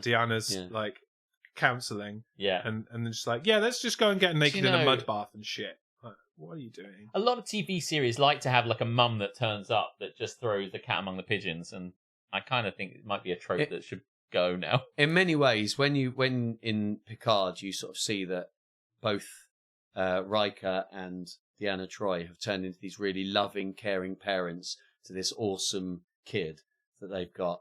And you're like, man, how did that happen? Because your dad was an idiot and your mum is the worst. So how you manage this? That was one of the few things I disliked about Picard season 3 is the way that they kind of fucked around with the relationship between Troy and I don't Riker think it and added their anything. parenting. It I was don't never think it added needed. anything. It was No, never no, no. needed. They were like, oh yeah, she's fucked off with me. Well, she wasn't fucked off with you Last time. last Yeah. series, and you know nothing has changed since then. Your kid has been dead for quite some time already. Yeah. Did she just forget and remember again? Yeah. There's a lot of that stuff where they're just like, listen, We need a convenient plot point. How do we get there? yeah, it doesn't matter what we did before, let's retcon it all. It doesn't matter what happened in season 2 of Picard. And it really doesn't matter what happened in the first 2 seasons of Picard. This They is will it. Go And back on all. when of that in shit. season 2 of Picard, they were like, we don't know what we're going to do. Rios is like, I want to stay here. And everyone's like, don't be fucking ridiculous. We need you back in the future. And it's like, no, because my character won't be here because I'm not going to be in the 3rd season, so I can stay here. Whereas just like, I'm just like, oh my God. I would have loved for them to just turn around and say that. To be honest, my contract expires this year. I'm gonna stay in the past. Okay, mate, fair enough. They It's a could have very rational transporter decision. accidented him out of it, though. That would have been fun. Well, like he dies in a transporter. Yeah, just get rid of him. Because that way he can't affect the timeline. Yeah. I really liked him as well. It was a We shame. all liked Or Rios. just a subtle nod to Q. He can't actually stay. Could you, Yeah. Did I Could you say, I don't know if I told you we were discussing, we wanted a Worf and Elnor, like, meeting team up. Yeah. Whatever happened to Elnor? I can't He remember. got killed in season 2, didn't No, he? he wasn't killed. He's just on some other ship, Oh, and they just didn't have his I character. thought he got fucking shot and Raffi was all, oh my God, he's Oh dead. no, they brought him back when they came back When they- to the future. They I thought they had, but I couldn't remember. no, yeah, they brought him back. So you're telling me that Elnor wasn't killed, which is great, and they didn't bother using him? Correct. They didn't put Christ him on and a Worf bike. together. That is what I'm telling you. Yeah. Jesus. Elnor's the best. Elnor is amazing. Yeah. Talk about fucking, you know when they suddenly... Choose to live. Oh, it's such a great catch. You Right. got to get Writers- fucking Raffi in the 3rd season, right? Right, yeah, No. got to... What has she got on the writers? When writers go, by the way, there's something about this. When we put on a TikTok and it went really, really mad, we're like, wow, there must be something about this. Let's do more of that. You double down on the stuff that you want to do more of. But it's just like, oh my God, everyone's loving Elnor. What should we do? Let's not have him. Let's not have him. How is that the response? The moment when they realized they had a thing in Data and all they could see was like every time they saw Data was his eyes spinning around with fucking dollar signs. They were like, put Data in everything. This is what happened in season 3. They're like, Data needs to be in it. I thought we killed him off twice. Well, yeah, fuck it. We're bringing him back. And it's just like, he's money. The Borg is money. Elnor can go fuck himself. What? I don't understand. Just keep putting the people in that's good. Oh man, I'm done with the Borg. I'm so done with the Borg. I was never done wanna with the hear Borg when again. Voyager ruined the Borg. When Voyager perfected the Borg. The Voyager castrated the Borg. The Voyager took away all the jeopardy with the Borg. They needed castrating. They needed just ignoring. They've done so well in Next Generation. We just met them a few times, and they always seem really dangerous. The primary actor that played Alexander has been in and out of prison. So yeah, you were right. Multiple. I The mean, first I know that character died. they had like young Alexander and then a Mm. teenage one. Yeah, and yeah. they would have been different people. But I Yeah, didn't they- know that the young boy was played by different people. But there you go. Learn something new. Well, I think here concludes the That filled here 20 concludes minutes. the Star Trek chat. Yeah. yeah, we're at the end of that now without any input in terms of like talking about favorite episodes or favorite things like that. We will probably We got very shouty at points of that as well. I felt like Did? that was very on Yeah. brand. Good. It's Star Trek. intense, man. Very Star Trek. we're coming up to 6, which means we've been doing this for 6 hours. Wow. It's pretty good. That's pretty good going. Yeah. Yeah. That's I'm a gonna prepare quarter. my button. That's 25%. I'm Oh, glad he's Jesus. here because we really fucked up the maths earlier. Well, I mean, I was happy with it once we looked at it, revisited it. I said I could divide 24 by 3. And I said I could do it, and then I didn't.